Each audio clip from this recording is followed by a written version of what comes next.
Let's do this. Get ready for the Dirt Life Show. Woo-wee! Happy Monday, everybody! Episode 71 of the Dirt Life Show. Thank you guys very much for joining us. We are super, super amped. We are in Rancho Cucamonga, California at Bryant Lambert's studio up here. He does awesome work, and we are sitting down tonight with none other than the man, the myth, the legend, Jeff Proctor with Honda Offroad and Proctor Racing Group. So how's it going, Jeff? It's going great, man. So stoked to be back on the show. It's always a pleasure, and can't wait to talk about all things off-road. Dude, it's going to be pretty rad. Well, this time we get to do it in person, though, so it's going to be even sicker. Yeah, this is a pretty sweet setup here with this studio, with the Bryant Lambert studio. So have you guys done photo shoots here? We have. You know, all of our photo shoots are usually done here with Bryant Lambert. So anything you've seen on a poster that's in studio, it's taken right here behind us. Right on. He's got a big, like, you guys can't see it, it's a little off camera, but he's got a big, like, white area where he can just do, like, perfect pictures of trophy trucks, short course trucks. I don't even know what he puts in here. Probably badass cars, all kinds of stuff, huh? So thank you guys very much for joining us on this awesome Monday night. Southern California's got some awesome weather. I know you guys are dealing with some snow in the East Coast and all kinds of different places. And we're wearing shorts. Yeah, exactly. That's what I was going to say. It was 72 degrees today. I got so many messages today, like, quit being such a wussy. Come out to the snow and play. I'm like, no way, man. I was freezing at KOH. That's right. Yeah, like I said, thank you guys very much for joining us. We can be reached anytime on our social media platforms at The Dirt Life Show. You can also check out why you're listening to the show tonight, or even afterwards, maybe this week or something. Check out all the good stuff that Honda Offroad has going on, and it's at Honda Offroad Racing, I think. Yeah, it's at Honda Offroad Racing. Yep. That's our Instagram handle. Yeah, exactly. And then Jeff's personal one is Proctor_race. You can check that out too. They've got so much good stuff going on, and we just want to thank you guys very much for joining us. Mike's already chiming in saying that KOH was insane. It really was, man. It was cold. It was just hectic. Somebody told me, and maybe Mike can give us a little bit insight, or you can give us a little bit insight, that it's rated like as one of the top cities in population week that KOH is going on.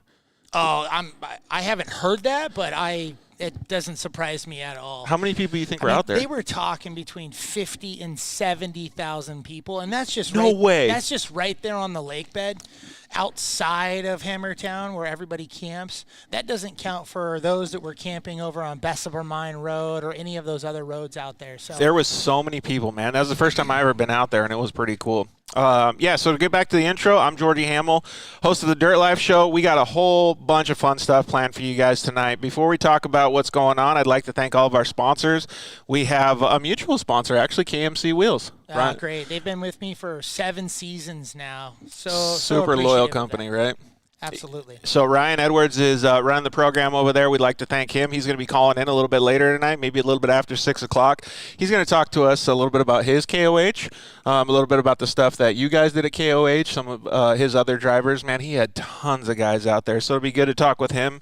The guys at EFX Tires, who you guys used to use last year, they're helping support the show too, so we're really thankful for all their support. Thanks to the guys at Shock Therapy as well. Those guys do amazing stuff. You can use the code DIRTLIFE and save a whole bunch of money on anything that Shock Therapy makes: steering racks, suspension kits, sway bars, all that good stuff. So go over to shocktherapist.com. You can also check out Zollinger Racing products. I know you guys have worked with Zollinger in the past. Zollinger makes amazing billet products. So you guys can use the code DIRTLIFE and save at ZollingerRacingProducts.com. Another sponsor for 2021 is CryoHeat. Have you seen any of that stuff that CryoHeat does? They do the metal treatment. I haven't had a chance to, but definitely interested in it. Yeah, it's pretty cool. Lower rolling resistance is always a good thing, right? Of course. Increases durability. So thank you very much, Josh LaHaye and all the guys over at CryoHeat.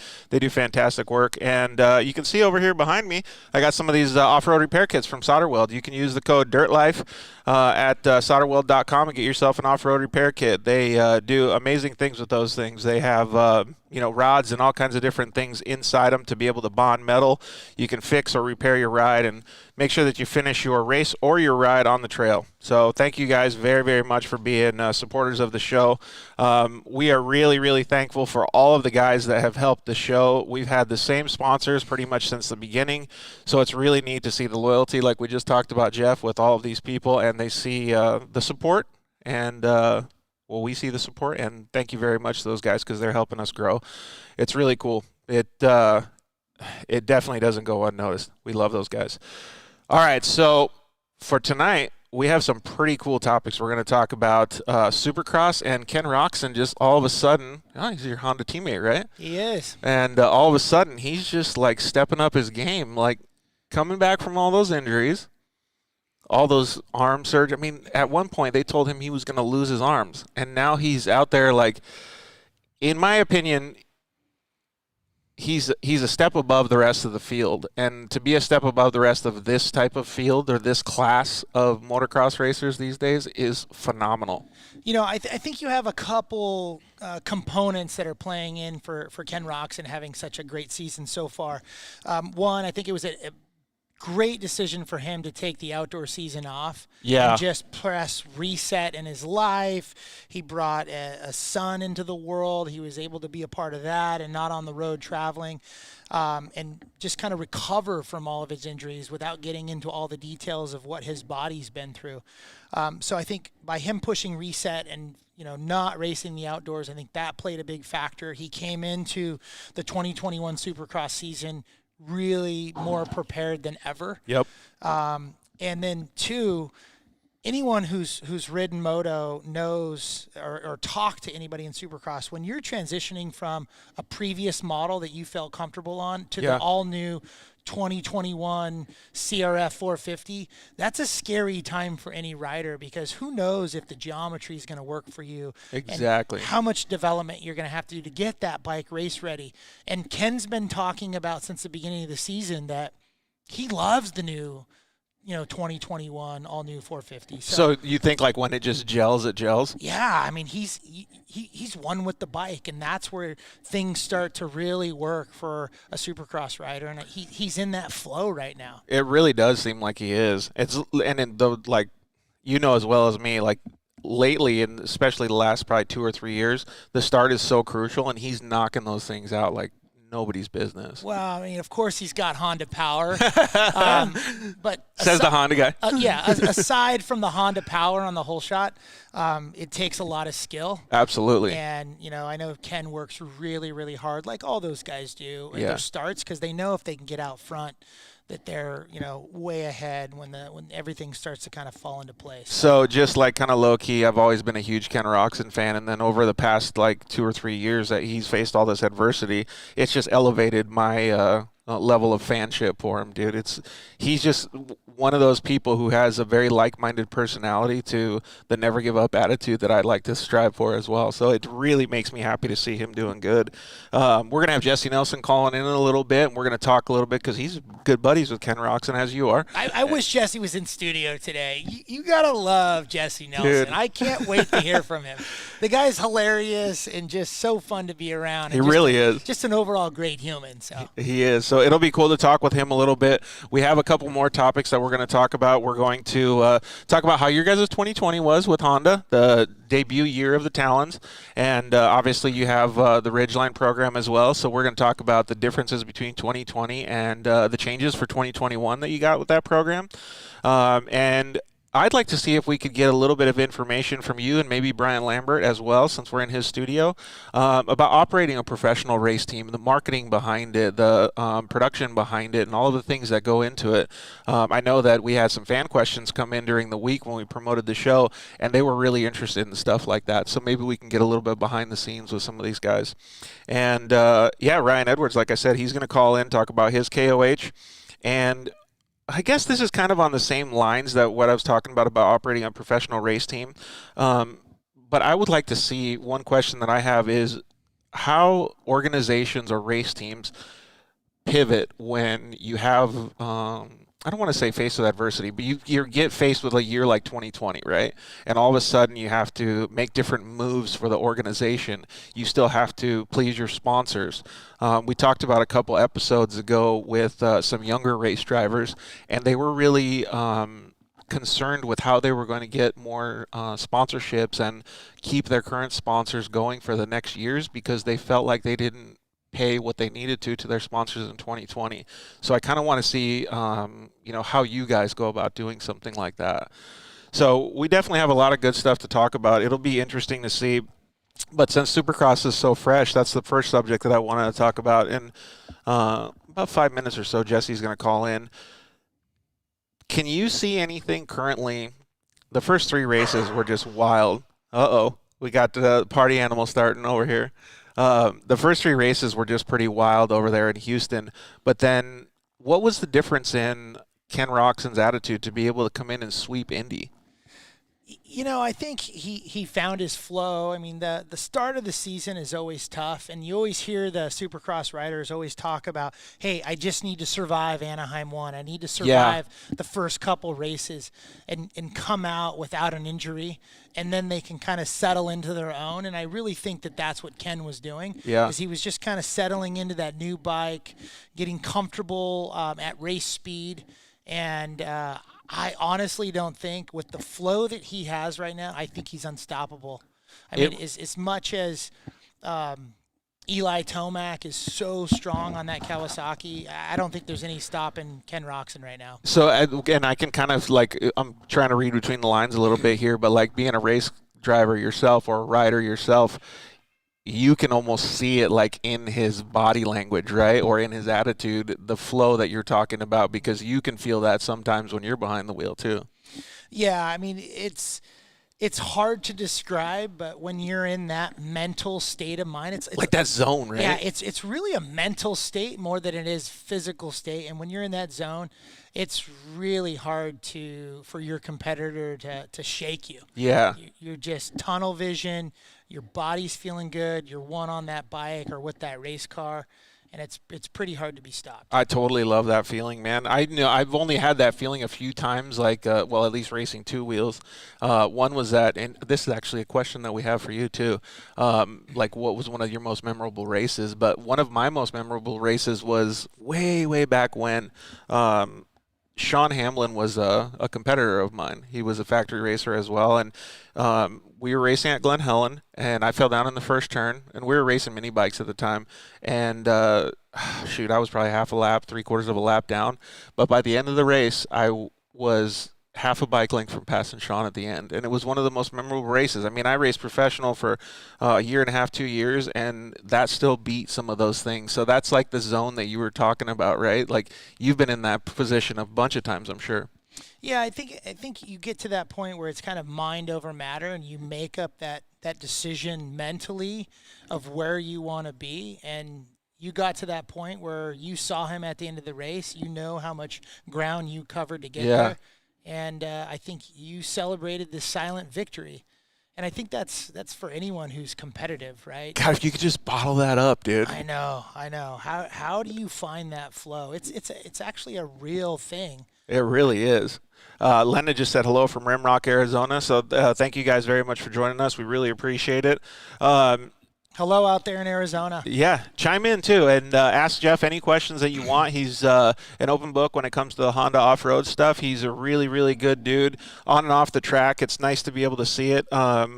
One of the things that I just experienced with Jeff actually was how much he actually cares about people. So without getting too in depth, him and I went on a bicycle ride about a month ago, I think it was, and it was pretty cool because we got to talk about a lot of fun stuff. I remember talking about going up the hill and talking with you about a lot of guys that do business meetings, they go to the golf course, right? Well, we go dirt bike track, bicycle rides, all that stuff to have fun. Yeah, it was actually really enjoyable. We had a full-on conversation for 45 minutes climbing 3,500 vertical feet on our road bikes. And you know what? You don't feel the pain when you're in a conversation, right? Yeah, exactly.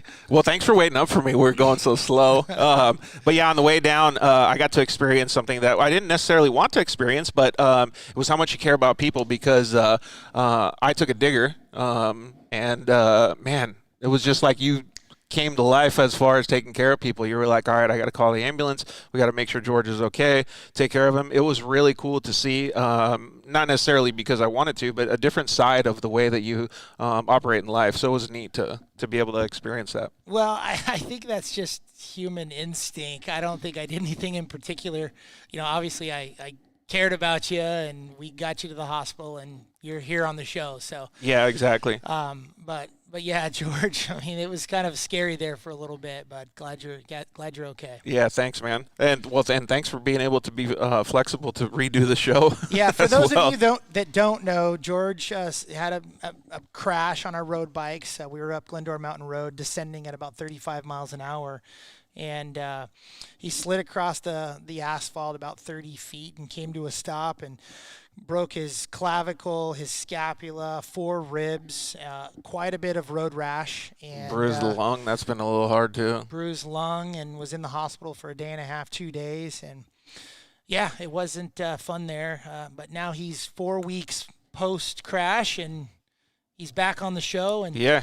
I think George is an example of those guys that are just mind over matter. You've been able to overcome so many physical ailments in your life, and it's really a testament to how mentally strong you are. Thanks, bud. I appreciate it. Well, one of these days when we do, we'll have to get you on the show for your personal interview, I guess you could say, and we're going to talk about some of that stuff as well, because that mind over matter thing I think is very valuable. In fact, we got a bunch of comments coming in, but I think is very valuable to our audience because they really like those types of go get 'em stories, and that's why I'm such a huge fan of Ken Roczen, is because he's very much like that as well.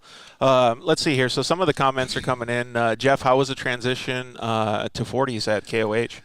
Hey, John, thanks for the question. Honestly, there's zero comparison. The 40s were incredible. I mean, you can ask any of the guys on my team when we first went out testing the 40s in the truck.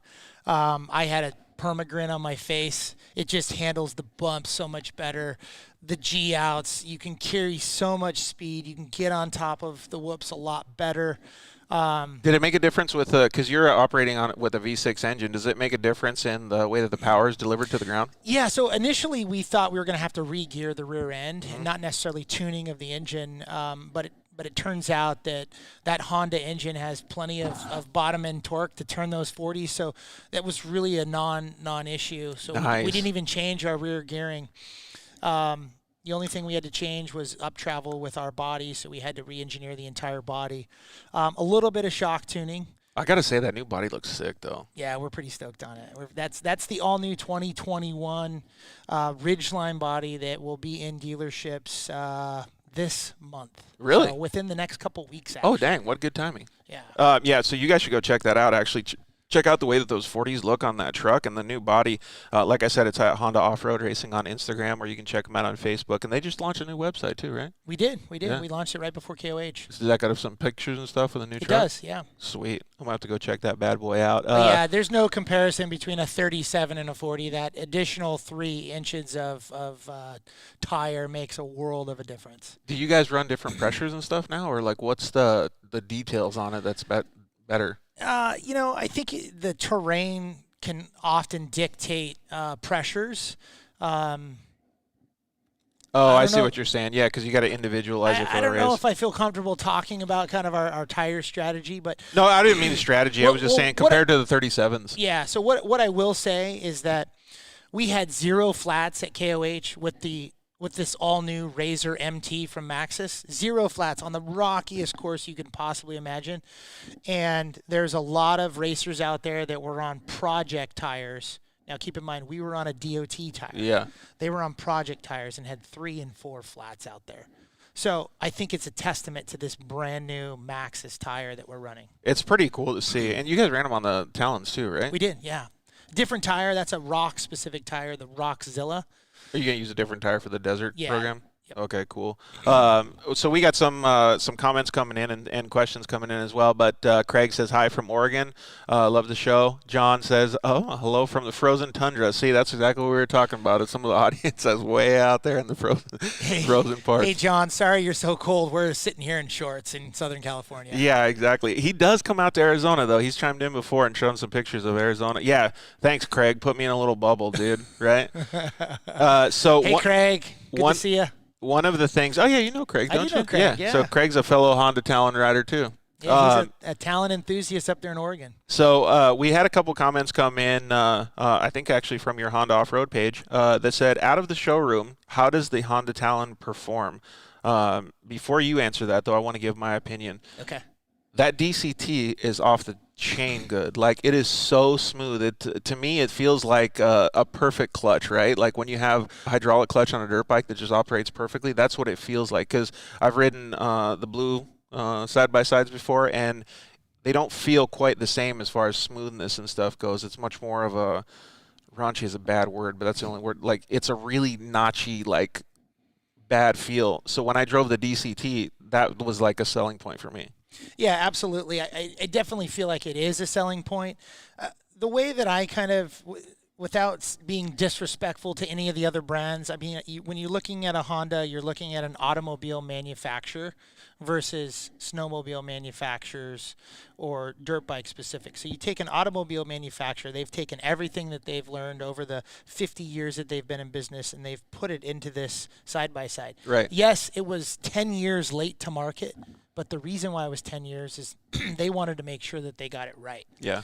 And so when you take the direct drive that doesn't have a belt, you take the DCT transmission, the dual clutch setup, and it has paddle shifting. It's incredible to drive. It's extremely smooth, no clutch issues whatsoever. It's just so fun to drive and rip around the desert in. It's pretty cool. Well, and the reliability too.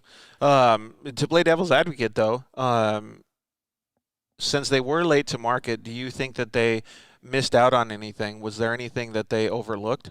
You know, I think they missed out on sales because the side-by-side market grew incredibly fast. Yeah, exponentially over those years, right? Yeah, it really did, since the days of the Yamaha Rhino.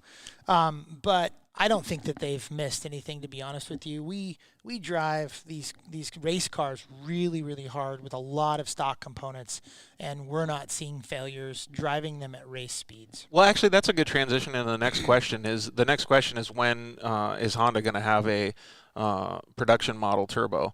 But that's actually not a bad question. And the reason I say that is because the side-by-side market, through that exponential growth over the past years, hasn't necessarily become a growth of quality and I don't know how you want to say this, but like a progressive growth. It's become a horsepower growth. Mm-hmm. So everybody thinks that the more power that they come out with, the better it's going to be for sales. And that's the way they've grown it. It's kind of like NASCAR, Chevy versus Ford, right? And that's not necessarily the way the industries grow.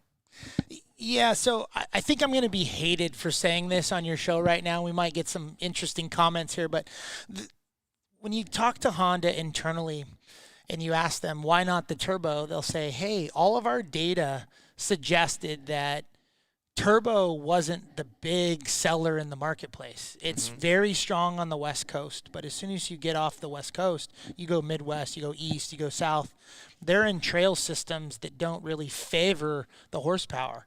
What favors the horsepower? It's going to be your West Coast, your Glamis, your wide open desert, and those types of things. Well, I can get along with that in almost a more personal, realistic answer, because I've never had it. I live on the West Coast, and we're in shorts right now, right? Like, I've never, ever put a turbo on any vehicle that I've owned, ever.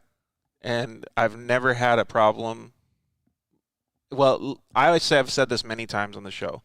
I could never, as a professional race car driver, drive the car as fast as it can drive. Ever. I could never push it to the limit 100%. So why would I ever need to put a turbo on it in Glamis?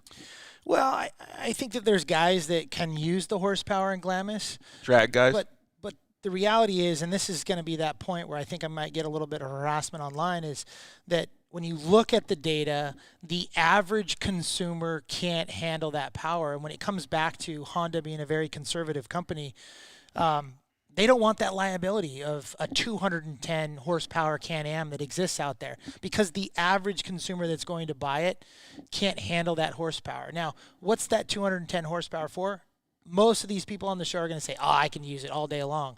But the reality is that's for bragging around the campfire at night with your buddies to say, hey, look I got the turbo version. It's the Robbie Gordons of the campsite. Exactly. It's got 210 horsepower. But the reality is you take the average NA car, and it's sufficient for the majority of the population to go out and have fun as individuals or with their families in a four-seater. I'm not trying to agree with you just because you're talking and you're sitting here next to me on the show. Like, I've always said that. Like, I've genuinely always said that, is like, I don't need a turbo. My car is plenty fast. And even in stock form, in the last Yamaha YXZs that I had, or the Polaris Razor that I had, were plenty fast for me. Like, on the trails, I've never gone faster in any car than a stock, normally aspirated Polaris four-seater.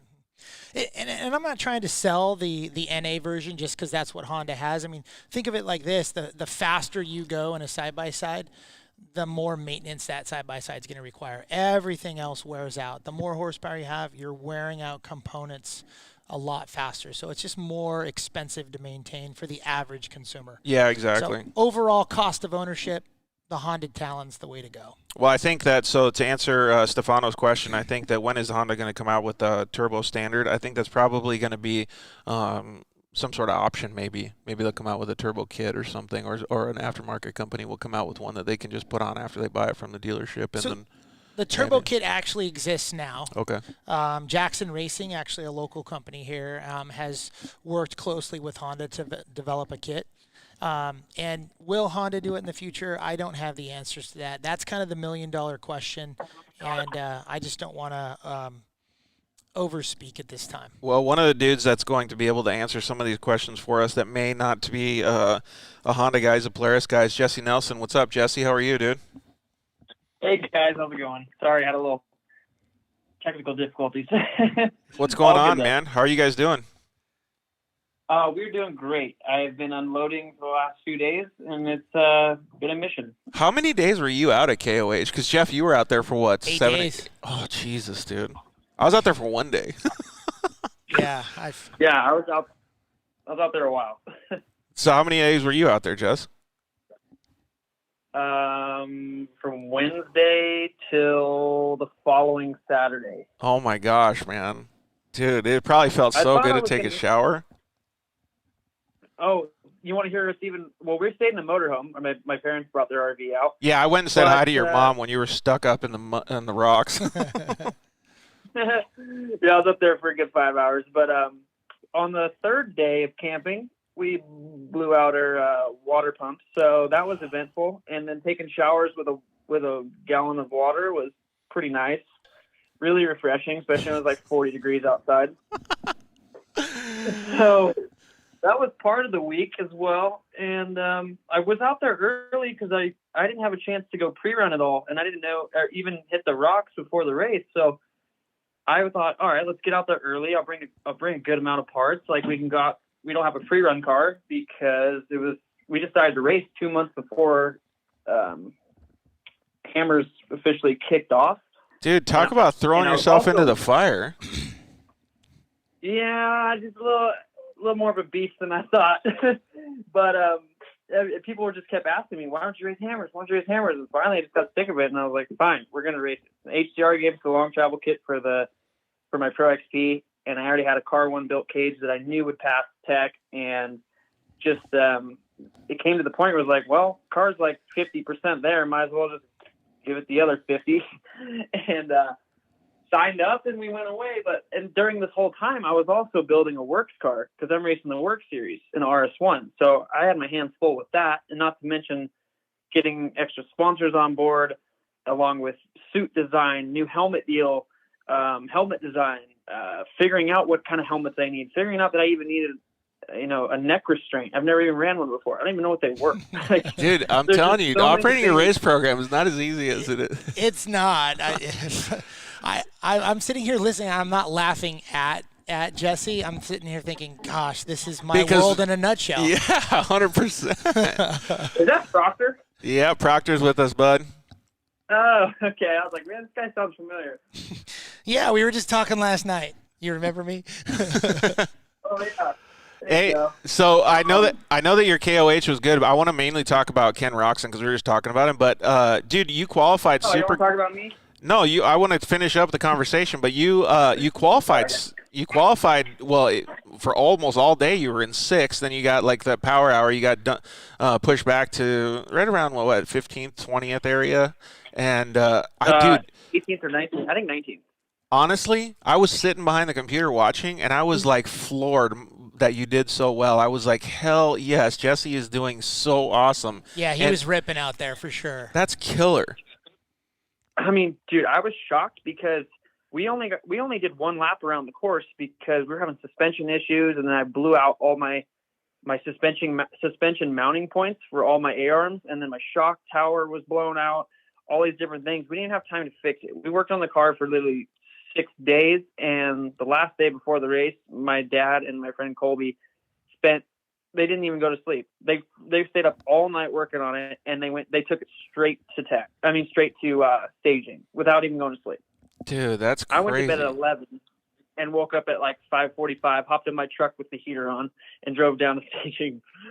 That's nuts, and we dude. didn't even have radio. That was my first time running a radio in the race too. That's a testament. Yeah, that's a testament to your driving abilities, dude. Dude, it was a rough one. And then we didn't have a fuel cell, so then we go first lap. We're like, all right, we're gonna have to pit every single one because we're not even sure how far this thing can go. It's a turbo; it's probably gonna eat some fuel.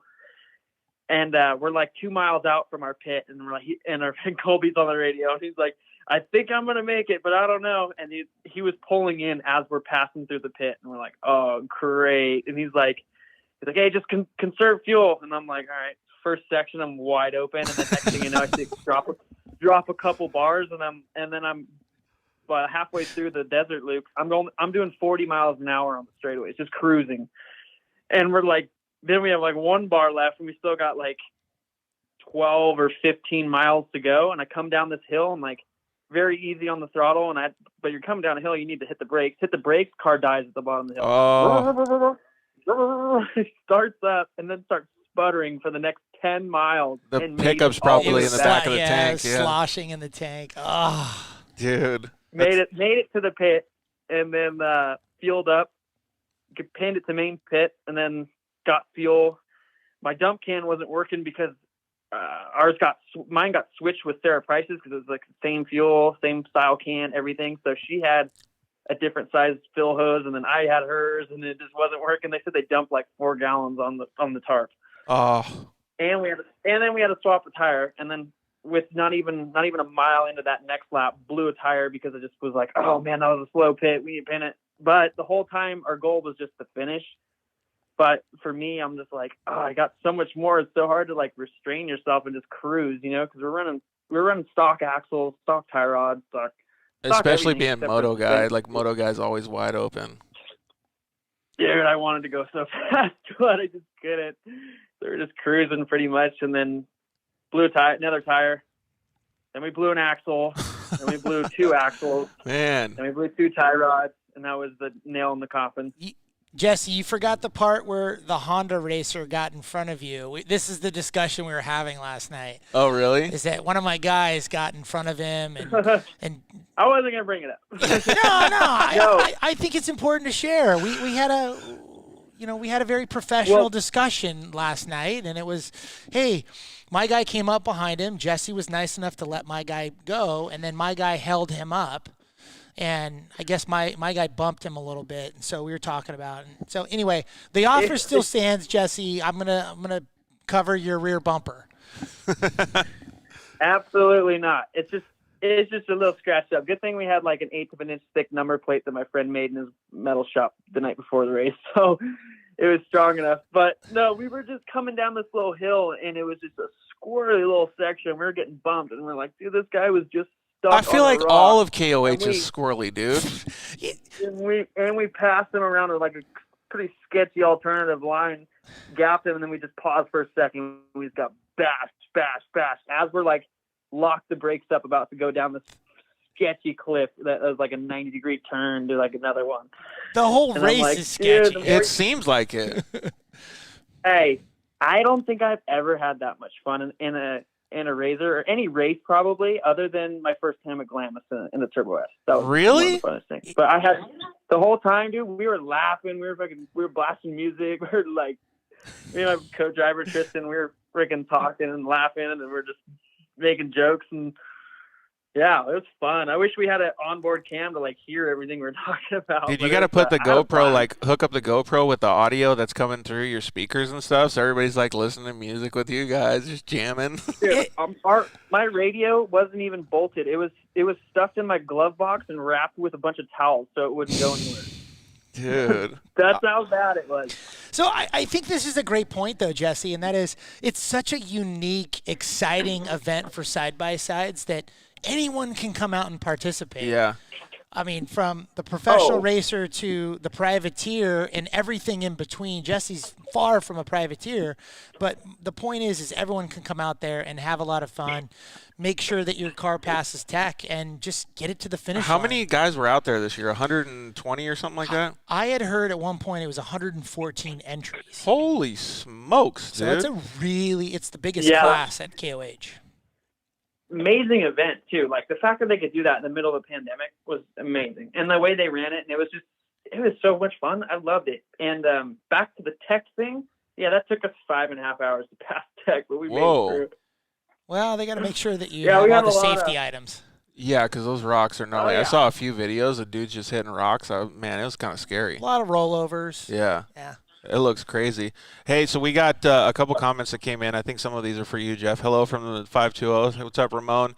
Tony McBee said, hey, George and Jeff, looking forward to racing a Talon. It's talking about KOH with Ultra 4 this year. Congrats on all the KOH finishes. It sounds like he might be giving you a call then.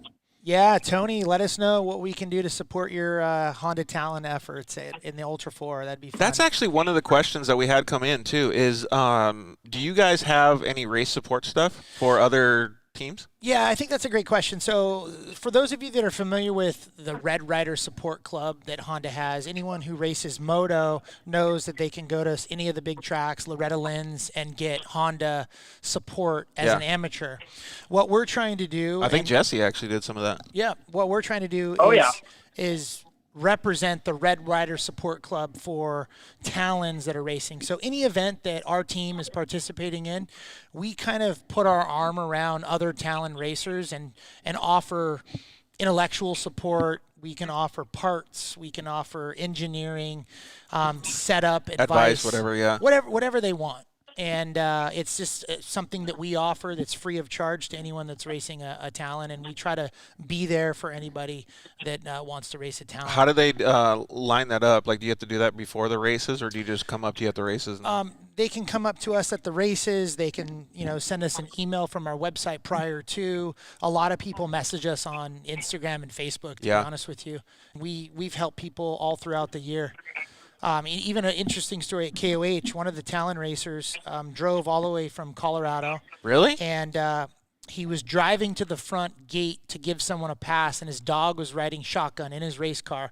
And his dog hit the shift gate, and he was going 30 miles an hour, and it hit his Talon into reverse and blew the dog ears right off the reverse gear. And he came to our pit. And I hope this isn't offensive to him. He came to our pit in tears. He had spent the last 12 months of the year preparing this car, and he thought his race was over. Dude, I would have been crying too. We sent one of our guys back to our shop 2 hours away, brought up an old engine, and gave it to him and our manual, the shop manual, and he learned from the shop manual how to take apart basically the transfer case. He got the rear gear out, fixed his car, and he went and qualified. Dude, that's awesome that you were able to help him out, man. So, Tony, to answer your question, dude, what an awesome story, right, Jess? No, that's amazing. And Honda's always done incredible things like that, and their manual is unreal. My dad's a framer, had no experience with motors ever, got one of those service manuals, and fully rebuilt a 4-stroke engine from the ground up. Dang, full brand new dude. Cases, gears, shift fork, everything. And and he said it's super easy. I just went through the whole manual, and that's so cool that they do stuff like that. And all the support and everything like that they have going on. That's fantastic. But one question I have for you, Proctor, you said you have all this other support. Do you guys offer emotional support? Jesse needs it after his KOH. You know, I didn't think we did until KOH, but we do now. Considering this gentleman from Colorado that we worked with, he needed emotional support. He came to us in tears that his race was over after he was preparing for 12 months. So, yes, we put our arm around him. We fed him dinner.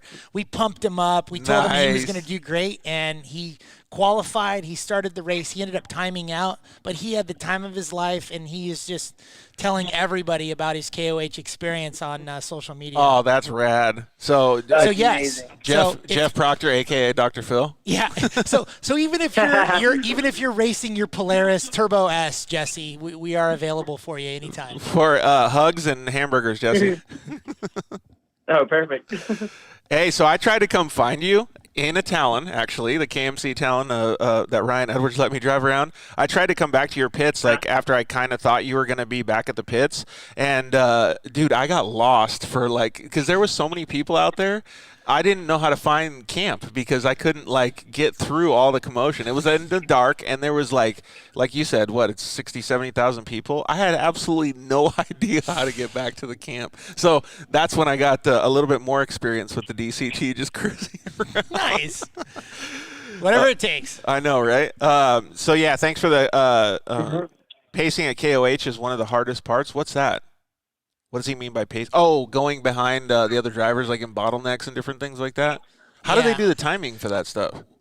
Your sit time there? starts once you leave the start line. So, for me, I think I understand what Tony's talking about. It's a game of patience because sometimes a driver will be stuck in a bottleneck and he doesn't exercise patience and he'll take the wrong line and ultimately it'll lead to a rollover or he'll break his car or he'll get stuck worse. Sometimes you just have to wait it out.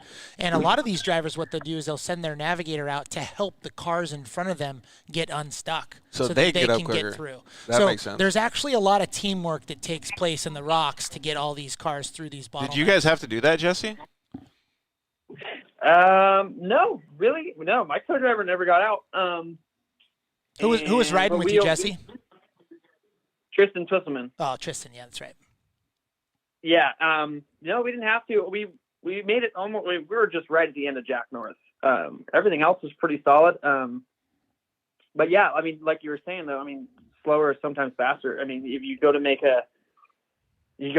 go around an alternative line or something and you're making a big mistake, that's going to cost you way more. Bust an axle, you break a carrier, something like that. Or even if you flip over and you can't get back on your four wheels or whatever. That patience thing is so hard for motocross racers, though, man. So we got a couple other people chiming in. Caleb chimed in, said hello from Eastern North Carolina.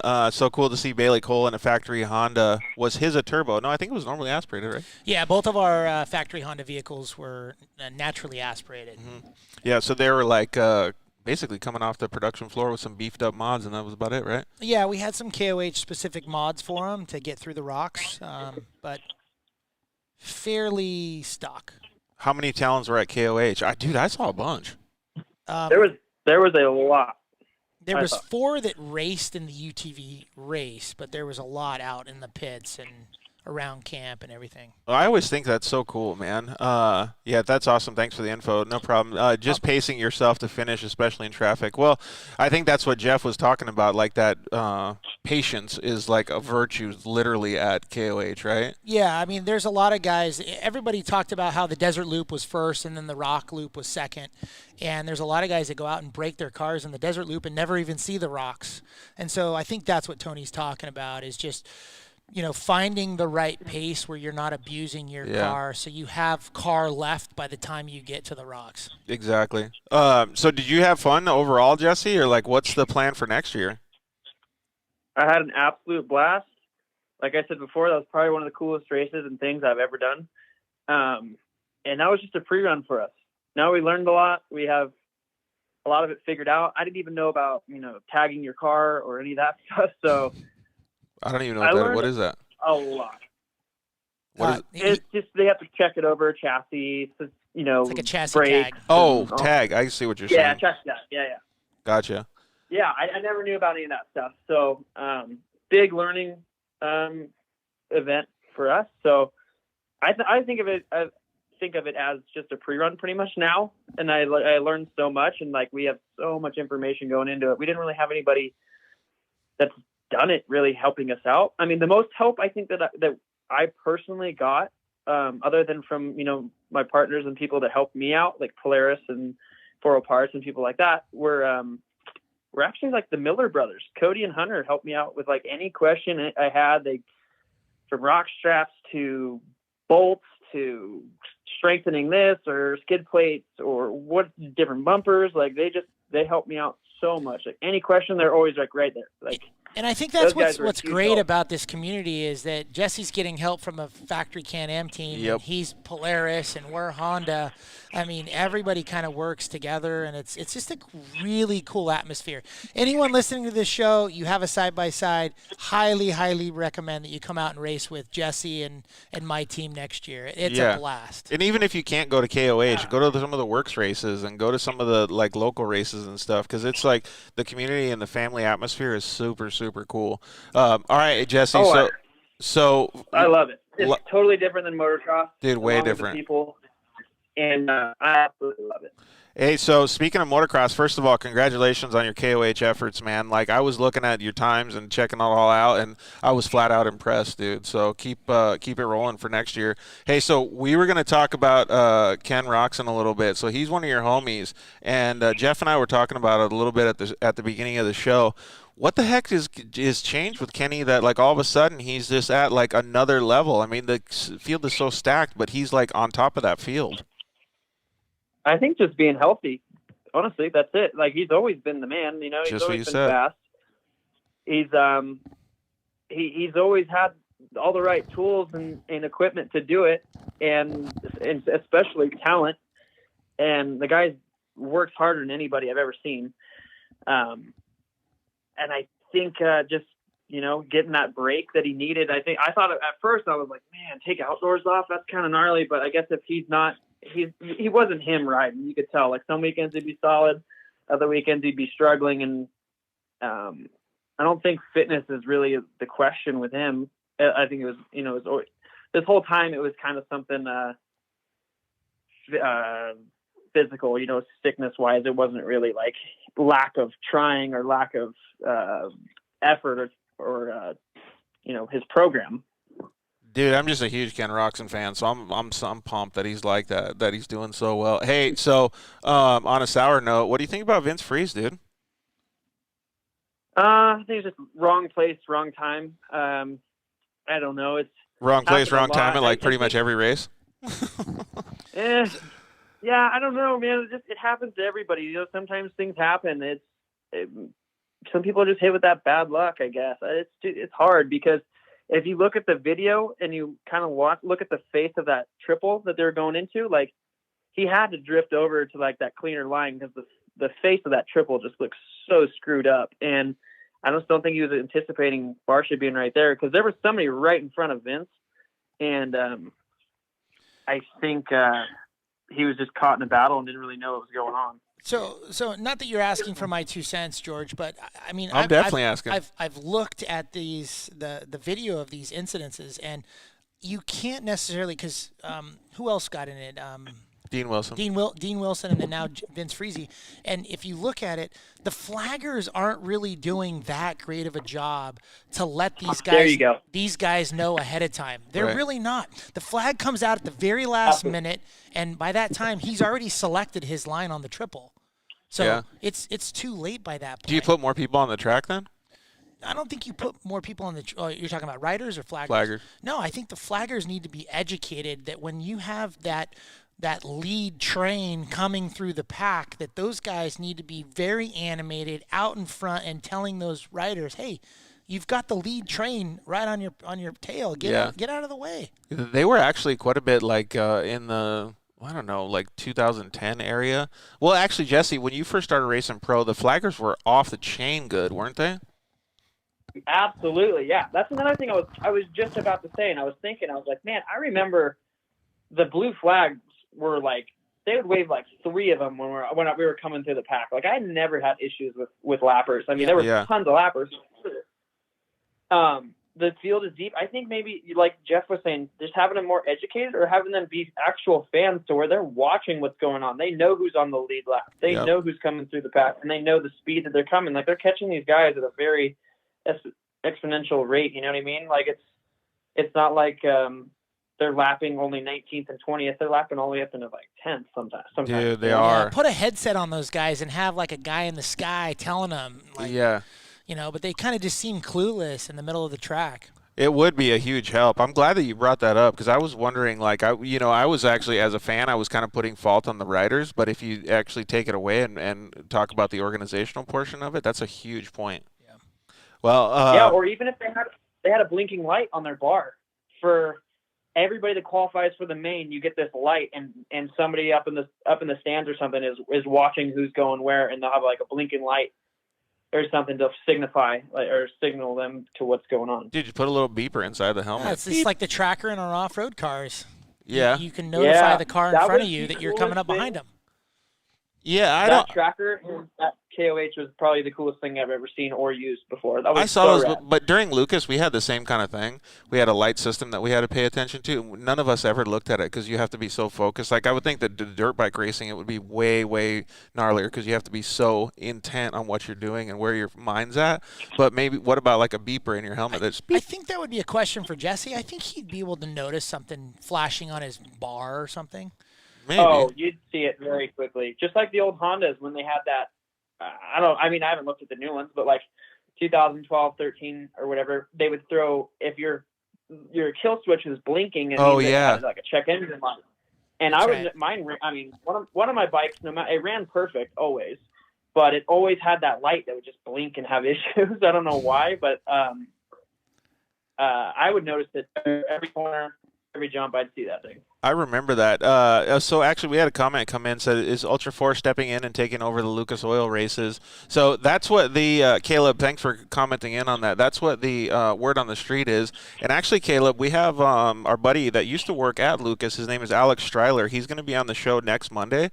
We're actually going to talk about a lot of this transition that Lucas and the short course series are going to do for the West Coast. So pay attention to the show next Monday. It'll be a little bit better. Myself, I don't know if Jeff or Jesse has any of the information, but I don't know any of the clarity on that. I only know that what has been posted on social media and things like that. So the show will be a good thing to watch because we'll get a lot more information at that time. Yeah, I think what I know so far is that it's the American Short Course Series. Yep. Looks like Dave Cole, who owns Ultra 4 Racing. Great American Short Course Series. Gas! That's right. And it's going to be paired up with Ultra 4. So you'll see an event at KOH next year out on the lake bed. Mm-hmm. That's going to be rad because it's going to have every discipline of off-road motorsports together in one event. It's going to be huge. So you'll have from trophy truck racers to short course racers to rock racers. Dude, Jesse, you better start getting ready now. Put a short course car together, put a KOH car together, and put your new 2022 Works car together. Like, just start crushing it. We got you, Hey, Jesse. that's already been the talk because we've already been talking about starting on a 2022 Hammers car, just because we're so busy racing and everything. Like, I got home Saturday night and then I leave Thursday morning for Works in Peoria, Arizona, and where I live it's 9 hours away. Are you still there, bud?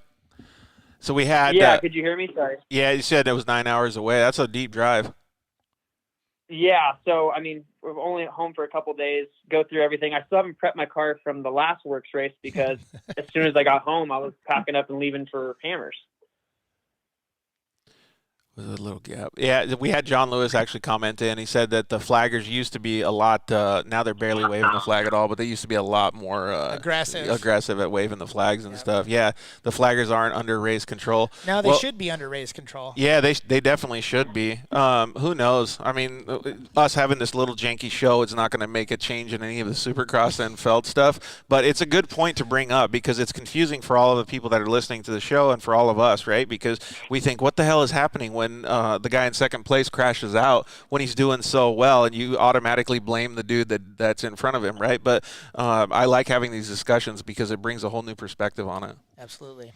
All right, Jesse. Yeah, they're in their own race, so it's hard to tell what's going on. Maybe hook up a handheld radio to every flagger and be like, hey, you need to start waving that thing. Yeah, exactly. Like the leaders are coming up. Then it might be commotion. So, I don't know, man. I just want to keep watching. Like, I'm pretty stoked that Supercross is on three nights a week because I just get to watch my boy Kenny doing so well, man. Are you pumped for him, Jesse? I'm so happy for him. I mean, I don't want to say it's about time. I mean, he's always been the guy, you know what I mean? But he's just been laying it down.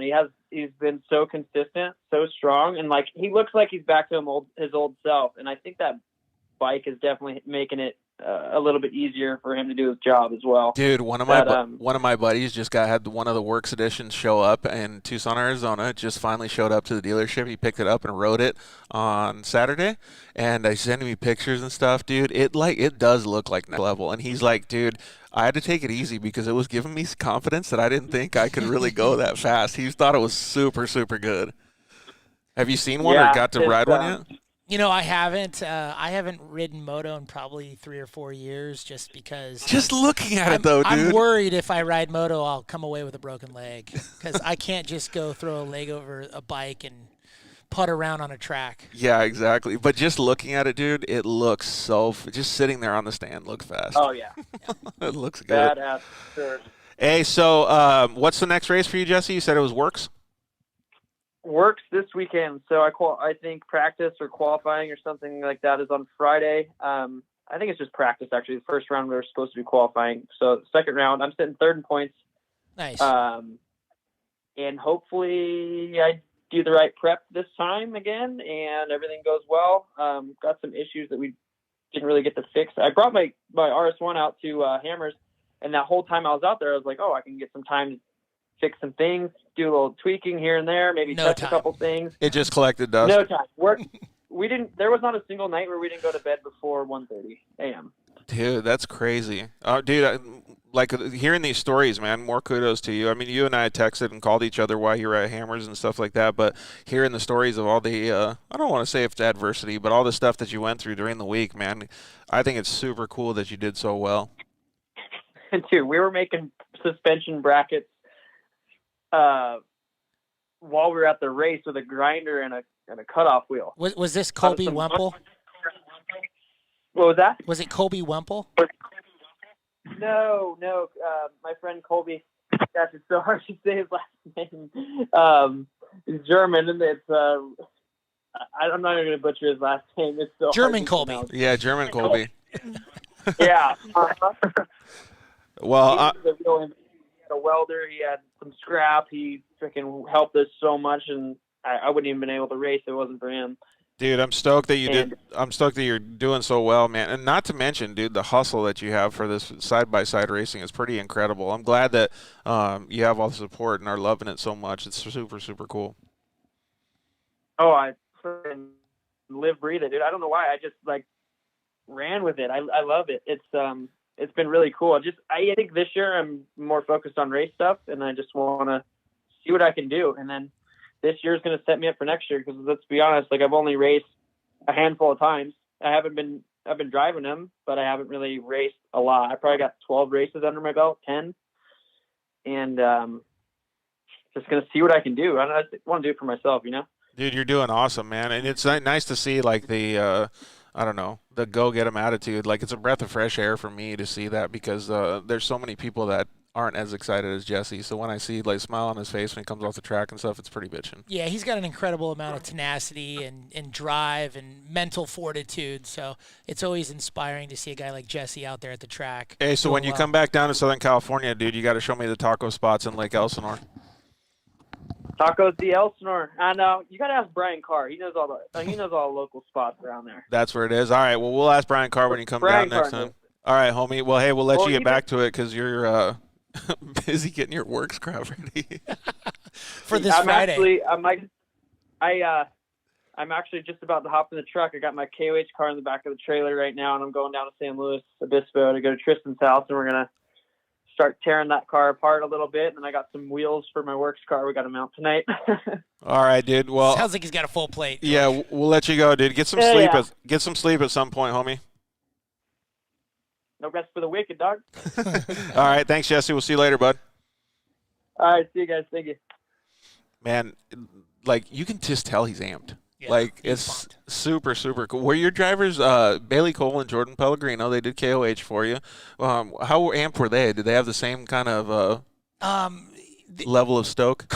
They're both stoked on rock racing for sure. I mean, that was the reason why we hired them for that specific race. But, polar opposite personalities, but they both were tacticians in the rocks and did an incredible job for us. We were really happy to have them on our team. So we're going to go to commercial break in a few minutes here, but when you say that they were tacticians in the rocks, like the first thing that I thought of was where they qualified. Do you remember the positions that they qualified in? Yes. So keep in mind we qualified with NA cars against a lot of turbos. So Bailey qualified in 49th, and Jordan. A little blunder, but I'll be honest with everybody here on the show. He elected to qualify in low gear because he thought he was going to have problems going up that rock section in qualifying. And he didn't want to have to take the time to switch it from high gear for the short course section to low.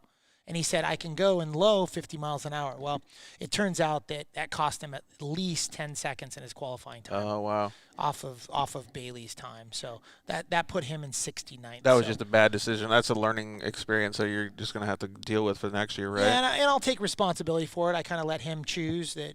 He wanted to race in low. I allowed it, and I should have known over my better judgment that he needed to qualify in high. Yeah, but that's one of those things, though. I mean, and as a team principal, like, you have to give a little bit of level of support to the driver, right? Yeah, and that's the kind of leader I am. I want to support the driver making the decision because I want the driver to be confident in what they're driving and how they're setting up their race. So the reason that I said that was because I wanted to lay down the groundwork and understand those cars both finished basically 50% higher than where they qualified at, which means that they passed a lot of people on course, they made up a lot of time on course, and they avoided a lot of the incidents like bottlenecks and things like we were talking about on course, which shows what kind of mental capacity that those drivers had. Yeah, I mean, that's essentially why we selected them. We knew they were going to be great in the rocks. Bailey and Jordan both spend a lot of their time out in Johnson Valley. They know the area. They know all the rock sections. They took delivery of pre-runner Talons right after Christmas, so they had started getting comfortable in the Talons before New Year's, and spent, Bailey over New Year's put over 300 rock miles on a pre-runner Talon over New Year's. So that's the level of homework that they were doing preparing for this race. Dude, that's awesome. And I can tell you that Bailey started in 49th. At the end of his desert loop, he had already passed up into 37th, and then ultimately he finished in 17th. So that just shows you how quickly he was able to make passes through different selections of lines in the rocks to get around all those issues. So when people see all this stuff on social media, I mean, everybody likes to win a race or get on the podium, right? But when people see all this stuff on social media, and me being a racer, I have no desire to go to KOH, right? Like, it doesn't make any difference to me whether I race that as a bucket list item or anything like that. But when I was out there and I understood the level of commitment that you have to make, how hard the race is, how durable the cars have to be, how much planning has to go into it, just like the stuff Jesse was saying. Just to finish the race is an amazing feat by itself. Just to finish. I mean, just to go around the course and have a day and not even race it would be amazing if you don't break your car and be able to, like, just go on the loop. And so when I was looking at it, I was thinking to myself, like, okay, cool. Like, you get mid-pack, right on, whatever. But then when I left, I was like, oh my God, to be able to finish the race is amazing. To be able to pass people is even better. And to be able to say that you got through all of these things like what you're talking about with your drivers is phenomenal. Yeah, don't get me wrong. I mean, as Honda's factory effort, we show up to win. And we show up and we prepare to win. So I don't want to discount our desire to win races and podium and that sort of thing. But this is one of those unique one-off races where hey, we're pretty happy that the car is in one piece and Yeah. we're at the finish line and we're celebrating as a team. Yeah, that's super cool. Well, man, I don't know. Like, I left that race with a whole different respect for anybody that can actually complete it. So it was pretty cool. Amanda McAbee commented in and said KOH has so much to offer even for the VW buggy class. Yeah, that's true. And then to follow that up, Caleb Barber said that means that now with the advent of the short course or the short course being a part of KOH now, there's going to be another race for all the racers to enter during that week. So you know how some people entered 3 different types of races? Well, now they got a short course race that they can enter too. It's awesome, but well, in the VW VUG Class 11, it was a huge hit this year. I can't even tell you how many people are already looking for a Class 11 to buy so that they can race next year at KOH in the VW Bug Class. I mean, those guys, I think the winner got 10 grand for winning the VW Bug Class. 10 grand to punish his kidneys? Well, I think it was worth it for most of the people that participated. Man, that is super cool. I didn't get to watch the VW race. Did you see any of it? I saw a little bit of it, yeah, and it was a huge hit with the fans, and everybody was just really enthusiastic. What'd they do the desert loop or something? It was kind of an abbreviated short course, desert loop kind of qualifying course. All right. Actually, we're not going to be able to go to commercial break until we have Ryan Edwards on because he's going to call in a couple minutes. It will be pretty cool to see that we have that short course race at KOH if they do end up doing it. It's going to be a lot of time. I mean, you guys were out there for 7 or 8 days. Some people were out there for 2 weeks or even more. That's going to add another day or 2 onto it.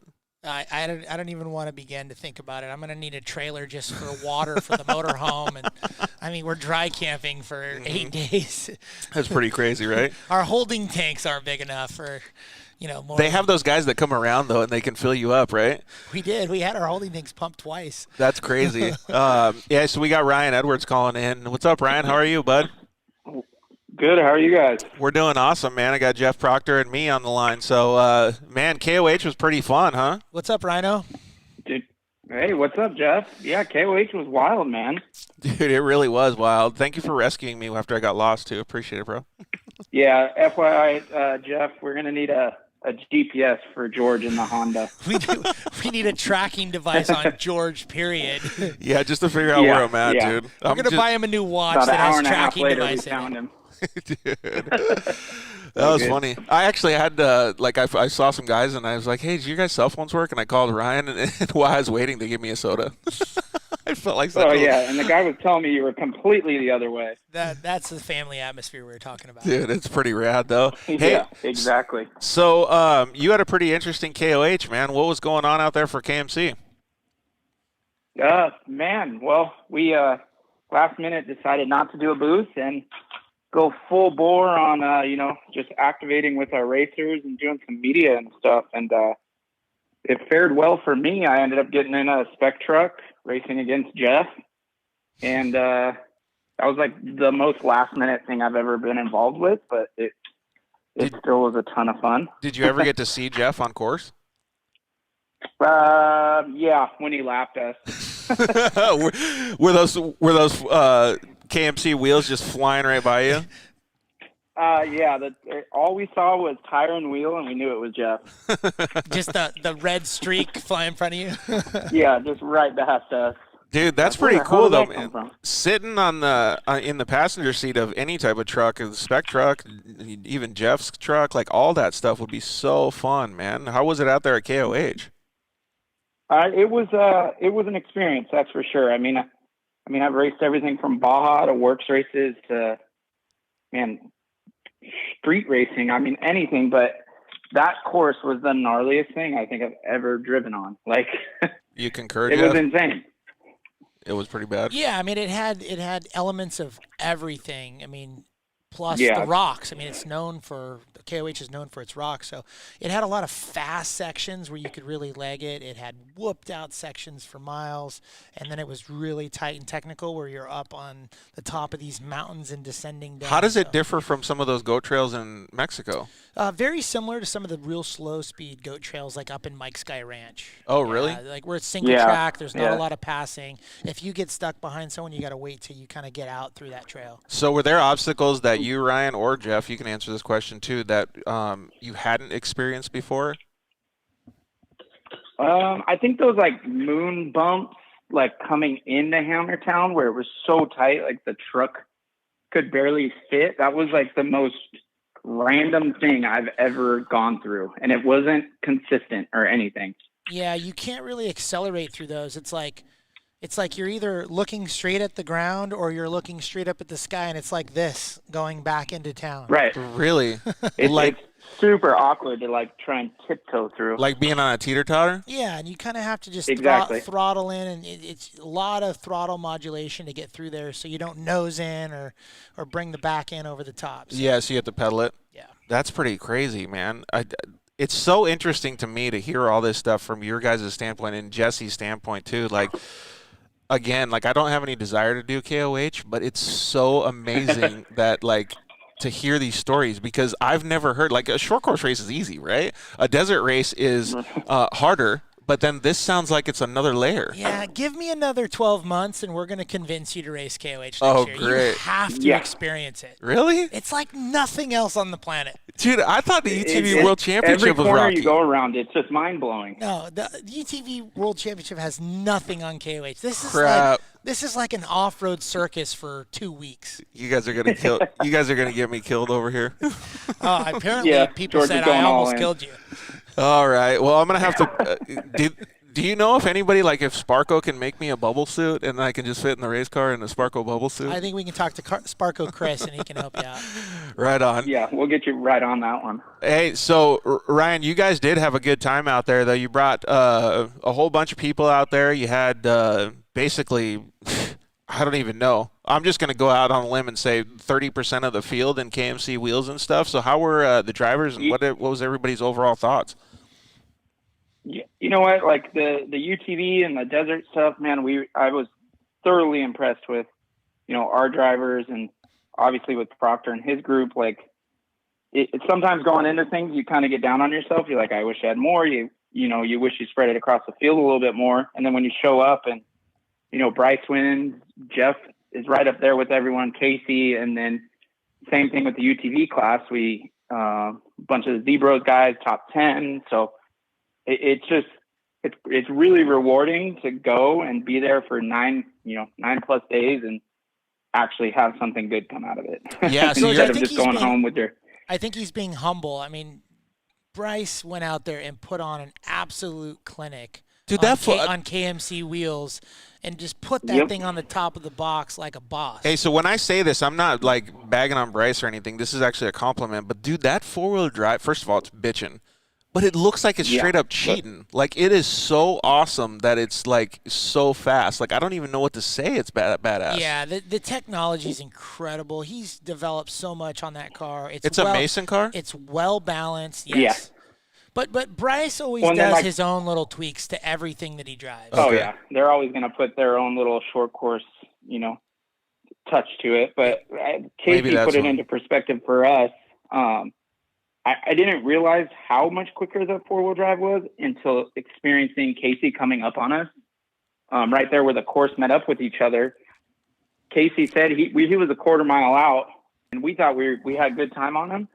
Dude, within seconds, he was on our back bumper. Yeah. And that just shows you how much faster how that four-wheel drive just keeps you right up on top of everything. So we did some testing when we were doing some Lucas short course racing, and we did at Lake Elsinore, we did a 30-minute run in two-wheel drive, and then we did a 30-minute run in four-wheel drive.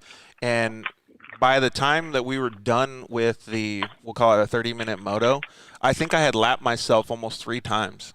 In the all-wheel drive. Just in four-wheel drive. In four-wheel drive, yeah. I mean, we were making up, like, seconds a lap. And on a short course track, that's almost impossible, right? Because normally the top 10 is, like, 0.9 seconds apart in the qualifying right, times. like Supercross. Yeah, and we were making up seconds because it was that much faster just in a UTV. So I can only imagine in a big horsepower truck.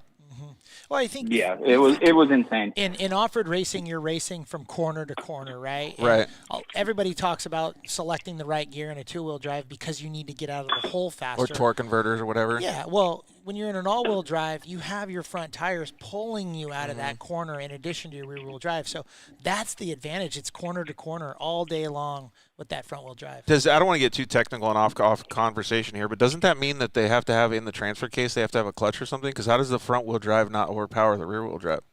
Hey, I'm the team owner, not the team engineer. Yeah, dude. I've always had that question. We'll let them figure that one out. I've always had that question, man. You're getting too technical, George. So Caleb Barber commented in and said, how was the live coverage? It was super good out there, man. We couldn't even get coverage on our cell phones, so kudos to those guys for being able to do that live stuff. Yeah, Caleb, I was actually thinking when I saw the live coverage after the event, how incredible it was. I mean, everybody's talked forever of how difficult Score International Racing in Baja is, or Best in the Desert here in the States for endurance racing, how difficult it is to cover. Dave put everybody, he silenced every critic and said, you can cover an endurance race. Yep. And here's how you do it. Yeah. You stream it live. And make it interesting. Yeah, they did a fantastic job. Ricky Johnson, they had Fish, they had great commentators. Cameron came up there for a little while. Cameron.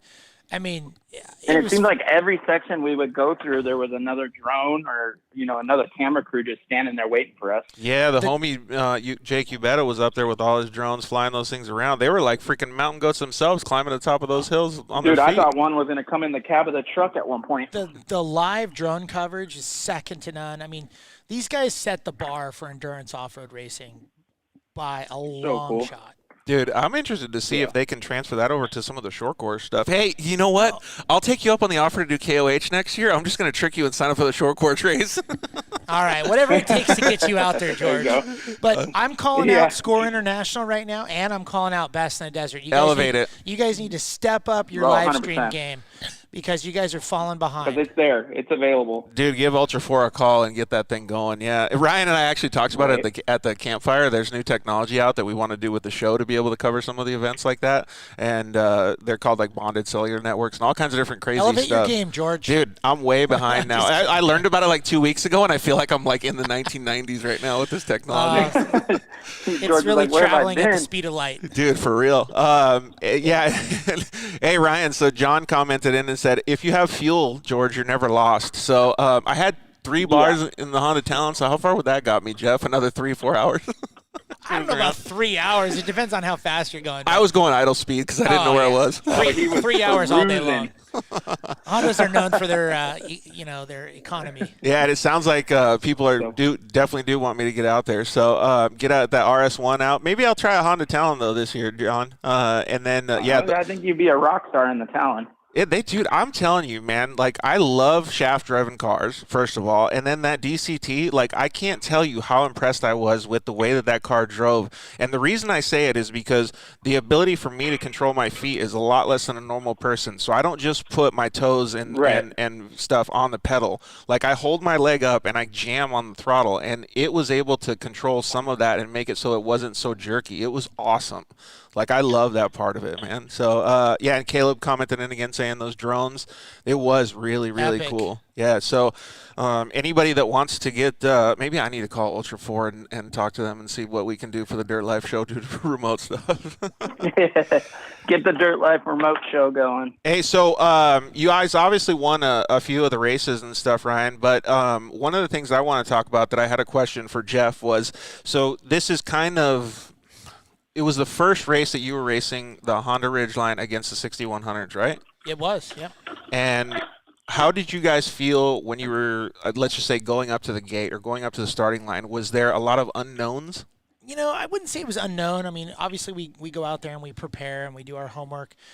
For me, I was more excited about the start line of KOH this year than I have been in a very long time, and for a couple of reasons. The guys on my team have known that I've wanted to kind of test my skills and test our truck against 6100s, because that's really the platform that it's based off of.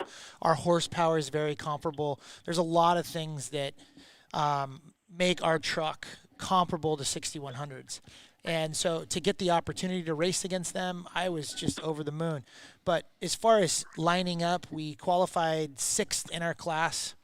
and 15th overall. So we're pulling up for the Wait. Let's back to story this a little bit here. So when you say 15th overall, there's the way that they call it is T1 and T2, which is trophy truck, and then spec truck, which is usually like trophy truck and 6100s. And they put everybody together when you say overall. So the trophy trucks, there was trophy trucks behind you, and there was trophy trucks, 14 drivers, but trophy trucks and spec trucks in front of you. So first of all, that's impressive in itself. You know, we weren't sure where we were going to stack up. Obviously, Ray Griffith has always been my my qualifying coach. If those of you that know Ray Griffith, and he kind of has a certain style, and so I just took what I had learned from the coaching from Ray Griffith and applied it to qualifying at KOH, and we ended up where we ended up. But it was really a surreal feeling for me to be lined up with the Herbst and the Householders and some of the biggest names in trophy truck, Cameron Steele and Bobby Pecoy and those guys, Bryce Menzies, and to be lining up with those guys and saying, shoot, we're going to go out and bang doors with these guys. Like, let's see how this happens. So that's probably a pretty fresh feeling, right? I was excited for it. Yeah. It was a lot of fun. The race course. I'm sure lining up with 40s on the truck helped out too. Well, yeah, we talked about the 40s on the show already, but yeah, the 40s were an absolute game changer. So that gives me as a driver a lot of confidence too, knowing that I had the right equipment to go out there and run hard with those guys.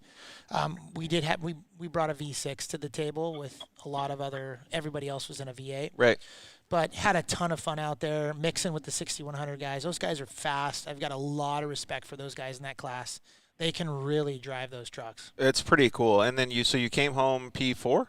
Yep, yeah, fell just 3 minutes and 50 seconds shy of a podium. Wow, that's crazy, man. And that's a pretty gnarly race for 3 minutes and 55 seconds. But I think we're holding our head high. We battled all day. We were running up front, and we came up a little bit short. But did you get to watch some of the race, Ryan? No, I haven't. Honestly, I haven't even gone back and watched the live feed yet. People just told me I look like an idiot floundering around trying to get the truck unstuck. So I'm trying to avoid it. You don't want to see it? I didn't get to see that either. I just saw most of the social media posts that you put up there. Man, that's more people saw me on that than anything, so I'm trying to avoid it. That's super cool that you guys are both able to experience that. Like, just thinking about it now, like how cool it would be for any of our listeners or any of the audience members and fans to be able to sit in a truck or even in a UTV and go out and experience that. Like, I like to look at life in a different perspective. You glass empty, half full, whatever you want to call it. Like, and I'm saying that I have no desire to race KOH, right? But when I think about We're going to change that. I'm tired of you saying that, George. So my point is kind of along those lines. All of our audience members keep saying, you got to do it, right? And that's because they genuinely want to do it. So why shouldn't I think like that? Like, I should think and be happy about doing something like that, because that would be a phenomenal opportunity. Yep. I think it would be pretty cool. And it might not be quite as bougie as Ryan getting in a trophy truck, but hey, I'll do it in a side-by-side. Hey, Ryan, we've got 12 months to figure out how to pull together a program for George to race KOH next year. You think we can do it? Hey, I got a Honda Talon ready. You just got to do the prep. I already pre-ran the parking lot. Did you hear that? See? Did you hear that? We have a Honda Talon available. You burned in enough. I know a Honda guy that can get parts and has a guy that can prep them. Perfect. So okay. So I think we just put a program we're halfway together. There. Right on. That sounds good, man. KMC logos down the doors. Perfect. I already got my sweater on, so I'm already halfway there. And you got your race team manager. He's right there with you. So dude, good to go. Done and done. Yeah, we got. We can add another Talon to the stable. It's just another Talon. Since I'm always big media guy these days now too, we got one of your guys, Adam Gunn, right over here. He can help with some of the social media so that I don't have to press the buttons while I'm driving. Yeah, Adam's awesome. He's been with my team for a long time, does all of our social media, really works hard behind the scenes to keep our website and all of our content available for viewers. So thanks, Adam. Appreciate all you do. Dude, he does actually a really good job. He keeps me in line some of the times too. So, yeah, okay, I all can right. firsthand attest to that one. Dude, big time. And so Amanda said, I should put it on my bucket list. All right, well, it's going on there right now. I already added it to the bucket list. So it would be, I would think Levi Shirley and Lauren Healy would be open to it. I don't know what Tony's talking about. Maybe it was something that we said before. We'll skip over that one for now. Yes, change his Yeah, mind. Tony, tell us what you're talking about with Levi, Shirley, and Lauren. Run the EV class in electric UTV. Is that actually a thing? Shit, I don't even know if there's one Caleb, available. I mean, with all the electric vehicle stuff going on, I'm sure it's a thing, but I haven't heard anything about an EV class yet. Hey, Ryan, so you're a big moto guy, and we were talking about Ken Roczen earlier with Jessy Nelson. Dude, what the heck has gotten up with Ken Roczen, man? He's killing it right now in the Supercross series. I think somebody lit the fire under that guy's ass because he is killing it. He really is. He's doing So so pumped. good. Yeah, I'm pretty pumped for that guy. Hey, so what's next on your list, Ryan? You said you were going to do, I think, Parker next?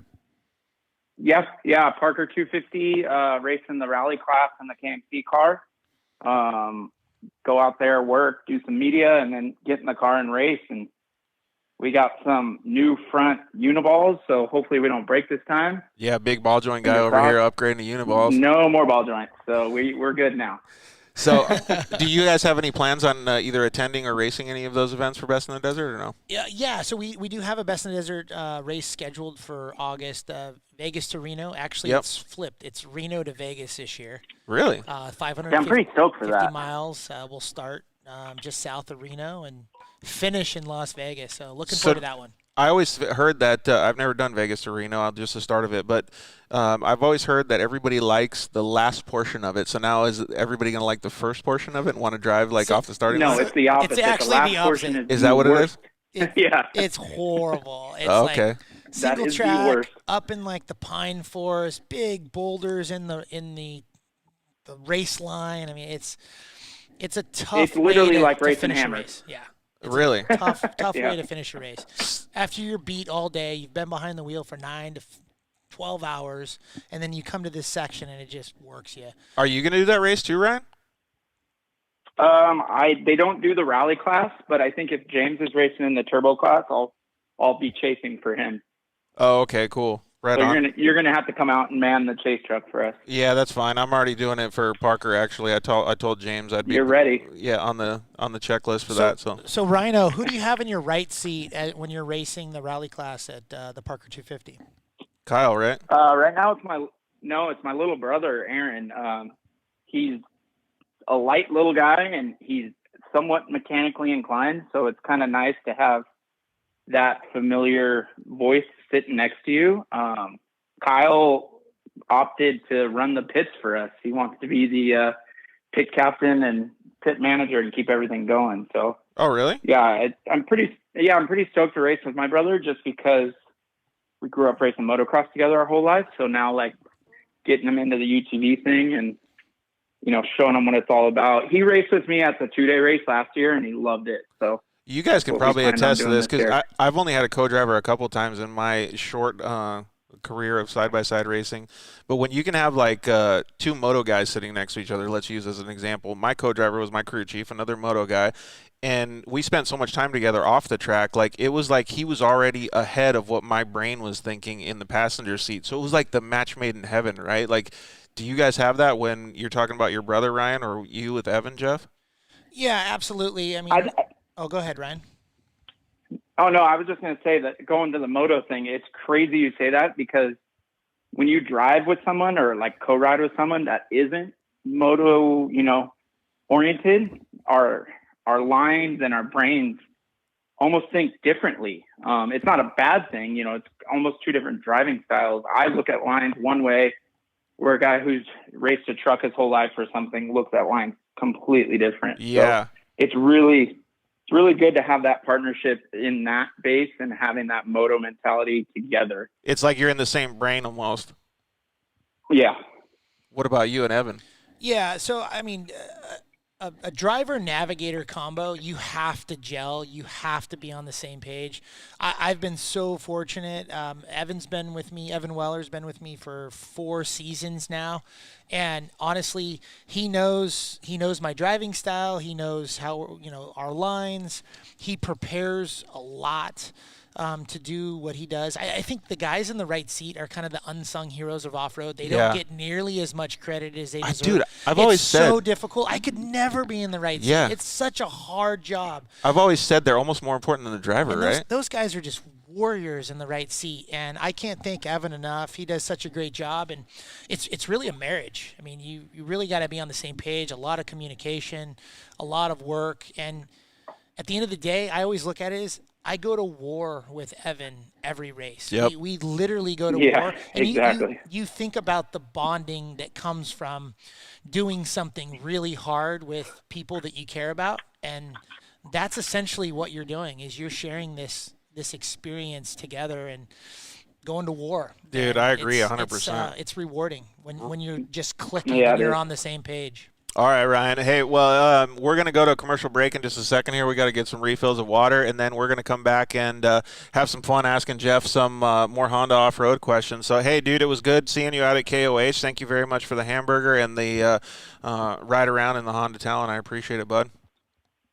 Hey, no problem at all, dude. And we'll see you out at Parker. And hopefully this time you're not going to get lost on the way out there. Yeah, I'll bring a GPS, dude. Yeah, Apple we're Watch. gonna put a All right, tracker on dude. him right now.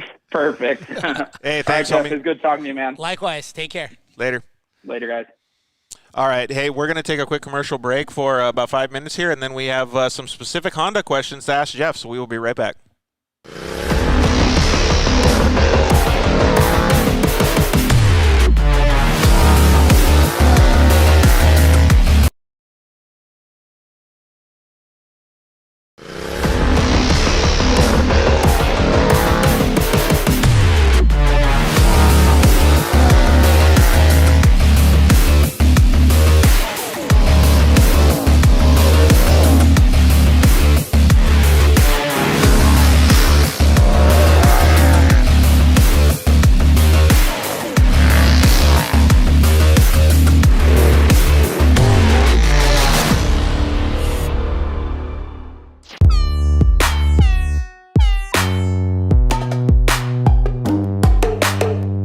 Hello, I'm Justin, the founder of Shock Therapy.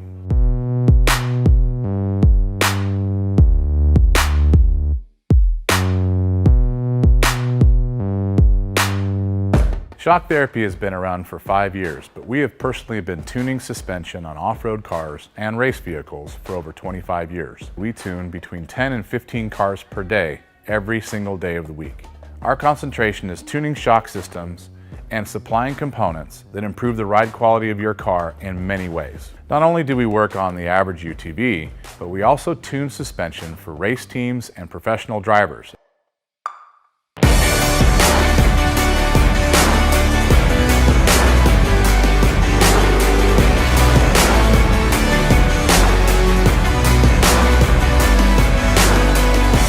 We currently tune for over 87 race teams in Best in Desert and Score. Our clients and race teams rely on our suspension components to allow them to win races and keep them safe. Suspension is a moving target, and we are always trying to hit that target with every customer that we work with. Each customer's needs can be different, and we tune our kits accordingly. Our research and development never stops. We improve our components every single day. As the industry evolves and improves, so do our parts and kits. As of right now, we have over 100 products for UTVs. So when you bring your car to us, you have the satisfaction of knowing that you have the most experience, the highest quality products, and the fact that your car is being tuned specifically to you.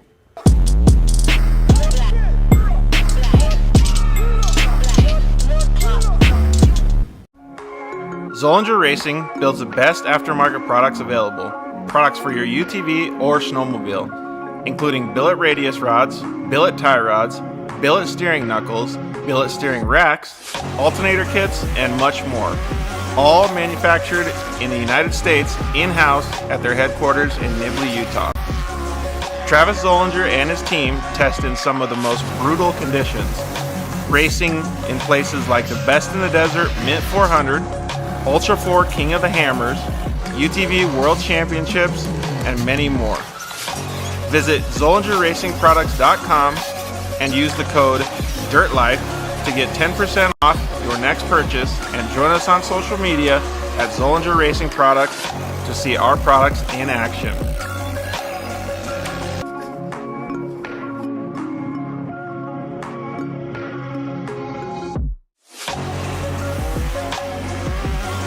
Zollinger Racing, the best products, period.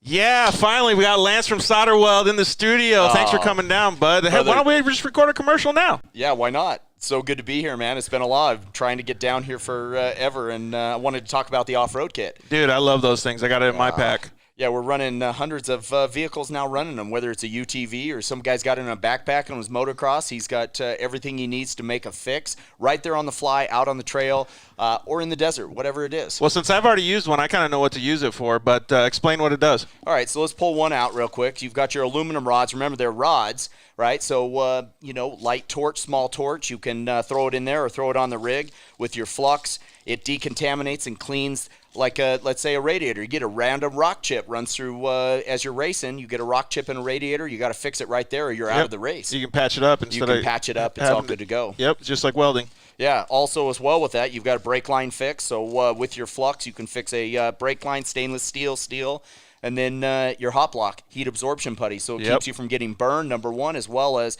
keeps the heat from traveling. So it's really nice. I've used this not even to fix anything, so that stuff works so good, man. Listen, it's easy. It straps in nicely so that you have everything you need in one little place, and you don't have to carry a big bag in It's like a first aid kit for your vehicle. Yeah, chase trucks have it as well, so that if they need to make a fix on the fly, they can get it done and get it done quick and get you back in the race. Dude, those things are so cool. All right, so it's at Solderweld on Instagram, Facebook, and solderweld.com. Awesome. All right, thanks, bud. Appreciate it.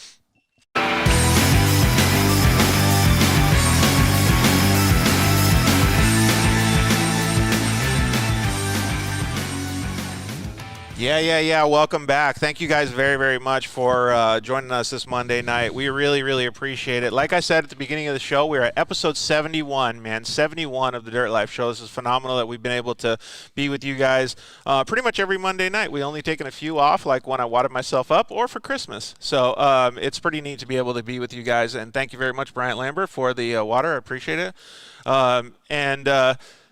Man, this show has been kicked off like we haven't even started talking about the general Honda Offroad questions that I want to ask you, because we've been having so much fun talking shop and talking about the KOH races and Supercross. So I just want to dive right in, man. So we have some specific questions that came in. One that I want to just get right off of the bat and say it. Being a team principal, you have a hard job, all right? You have to, you're also a driver for the team. But you also have to make executive decisions. You have to keep Honda happy. You have to keep all of your sponsors happy. And one of our fans asked, what was the reason that the drivers had left so soon in the Honda Talent program in 2020? Yeah, I think that's a valid question. I think there's a lot of unanswered, questions out there about that. I mean, I'll say I think turnover in any organization is a negative thing. Yeah, whether you're working at Walmart or Circle K or whatever. You don't necessarily want to turn people over. And I think when we go out to the market and we hire a capable driver for the program, we never intend them to be around for one season.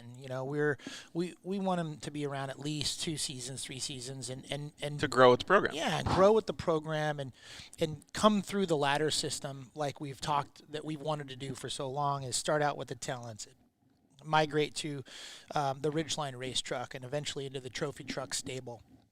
But there's so many different things that go on behind the scenes that affect those decisions that it's really difficult to talk about those. But when you hire a young driver, you're not only hiring the young driver, but what comes with the driver is their family and their parents, and that can also create different environments on the team, and sometimes those environments and those cultures click, and sometimes they don't, and it can be very challenging. And would a good analogy be something like it's a completely different sport, but like let's just say the NBA, you have, let's just pick 3 people. You have a Michael Jordan, you have a Larry Bird, and then you have a Dennis Rodman, all which have completely different personalities and completely different work ethics, and some gel with certain organizations and some gel with other organizations better. Yeah, I think that's correct, and it depends on, how that particular racer had come up through the ranks. So let's say Michael Jordan, his dad was his coach his entire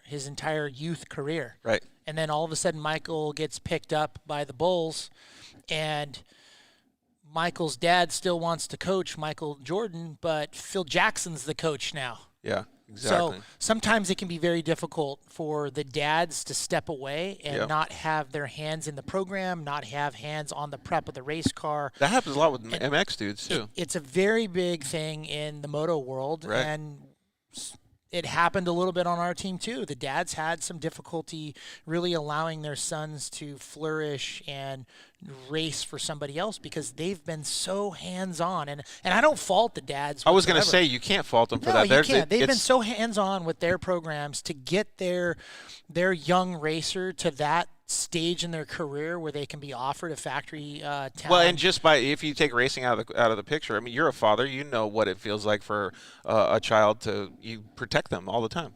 Absolutely. I have a 13-year-old son. I've coached his little league teams, and sometimes I think he actually performs better for other coaches than his own dad. So that's a whole nother thing. but I guess without getting too far off track, there's different cultures and dynamics within teams, and sometimes it doesn't work out, and we have to move a different direction because the bigger picture is always a lot more important than the sum of just some of the individual parts. So. Yeah, 100%. And that leads me to one of the other questions that we were going to talk about. You just signed a new 2-year extension, I think, with Honda? Yeah, we're really pleased with that. We have a 2-year contract on the Ridgeline side with the auto division, which allows us to keep racing this Ridgeline for our 7th and 8th season now. Really cool stoked truck, on that. man. And then we did re-up with the Honda Talon program as well for another 2 years at least with the Talon. So, blessed to have our relationship with American Honda and really all of our sponsors that allow us to go out and perform. Yeah, and we want to talk about some of those other sponsors too, but just thinking about it, like with, and I'm not even close to in your position or anything like that, but there's got to be a lot of, I don't want to say pressure because you can take pressure pretty easily. You're a race car driver, but there's a lot of weight on your shoulders because not only do you have to race the Ridgeline truck and operate the program for that, but you have to manage and be a team principal for the whole program that you talked about for one of the largest motorsports companies in the world. Yeah, some days I have to sit back and pinch myself. I'm fortunate for the opportunities, but yeah, there's a lot of plates that we're juggling and balls that we're juggling at any one time. And, I've got a great team around me and a great support network. So that's what I was going to say.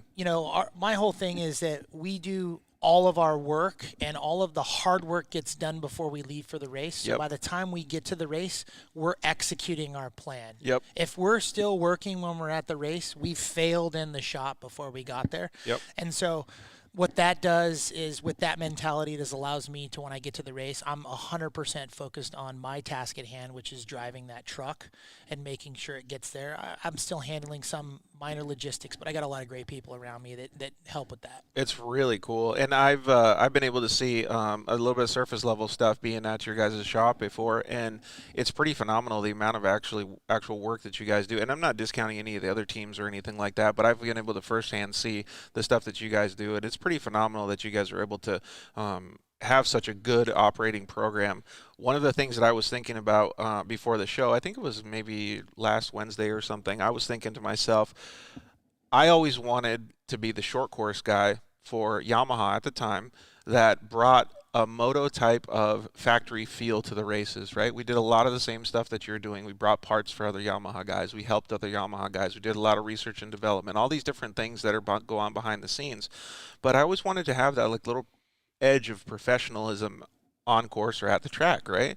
And I thought that we started to be able to do it. My career was obviously very short, but you're doing it at an even better level than what I thought I was doing. So when I see that you guys are bringing this type of professionalism to the course or to the races, and obviously you're doing it behind the scenes, I can't wait to see what the next level is that the other people that are following catch up to see how well the industry grows in the future. Because I've always thought it's going to be just like motocross. It's going to have semis. It's going to have this factory support. It's going to be this high-level thing. Yeah, I think the sport's well on its way to get there. We're definitely not there yet, but that's part of the vision of our program is just to bring a level of professionalism, a level of maturity to an industry that could grow a little bit more with, the likes of NASCAR setting the bar and exactly. the likes of Supercross and those sort of things. So, we're definitely moving in that direction, but we still have a lot of work to do, and we're just trying to do our part. Well, I like how you are answering it in a humble way, but you got to be pretty proud of yourself. Seeing it from the outside, you're one of the industry leaders, and you're on the forefront of that. So keep going the way you're doing it, man. It's awesome. Thanks, George. Appreciate that. So we're talking about the drivers. You're going to have some new drivers filling in or being part of the program this year. You said Bailey Cole and Jordan Pellegrino obviously did the KOH stuff, but who's going to be doing some of the Talon Desert stuff? Yeah, we elected to do a little bit of a different setup this year by having rock-specific racers at KOH, and I felt like that worked out really well for us. Those guys were great to have on the team and great energy, and the partnership really worked out. Now that probably helps you guys learn a lot too on the other side, right? Oh gosh, like Jessy was saying earlier tonight, there's so much to be learned at that race. This is only our sophomore year racing KOH, so we took so much from what we learned last year and applied it this year, and we're only going to get better every year that we race KOH because it's just its own animal. Yeah, exactly. So that was rock-specific racers. We learned a ton from them. We'll continue to learn from those guys with our partnership with them. And then once the desert season starts here in April 16th down in San Felipe, we had a schedule change. Actually, before you even announce the drivers, what races are you guys actually doing in the Honda Talon program? Yeah, so unfortunately with the schedule change with the Mint 400 being pushed to December, it's like a week and a half after the Baja 1000 point-to-point race to La Paz, and it's just impossible for us to turn around a 3-race car program in a week and a half. Yeah, that's way too much work. Not to mention it would cause all of my guys to work through Thanksgiving and miss time with their families, and I just can't do that to my crew. So we're going to have to opt out of the Mint 400 this year just because of the schedule change, and we've picked up the San Felipe 250, which we're really excited about. You're not the only one that said that. We've heard a bunch of teams that have said that as well. They were unfortunately upset that the Mint 400 was scheduled at that time. So who's going to be taking the wheel of those cars? Yeah, so in our first Talon in the desert season, we have Zach Sizelove. Zach, I've known Zach for years. I've seen him kind of come up through the ranks in off-road racing. He brings a ton of desert endurance racing experience to the table. Not very well known. When we made the announcement, a lot of people were like, who's Zach Sizelove? Who is he? So give me a little bit of background on Zach Sizelove. Zach Sizelove grew up in an off-road racing family up in the high desert of California, up in the Hesperia area. And his dad's raced 1,600 cars and is a fantastic prep mechanic, and which means Zach is very mechanical and grew up building and prepping his own cars at a very young age. A massive plus for endurance racing. But what a lot of people don't know is that he's been backing up Al Hogan, who's kind of famous for a lot of wins in Class 7 over the years. He was Al Hogan's backup driver for at least the last 4 years or so. Wow. And really was the strength behind Al's program, but Al got all the credit because he was the driver of record. Anyway, a lot of respect for Zach. He's got a lot of knowledge of the desert, a lot of knowledge driving a limited race car, which translates over to a Talon because he knows how to take care of equipment. He knows how to push a limited car and keep the momentum in the corners.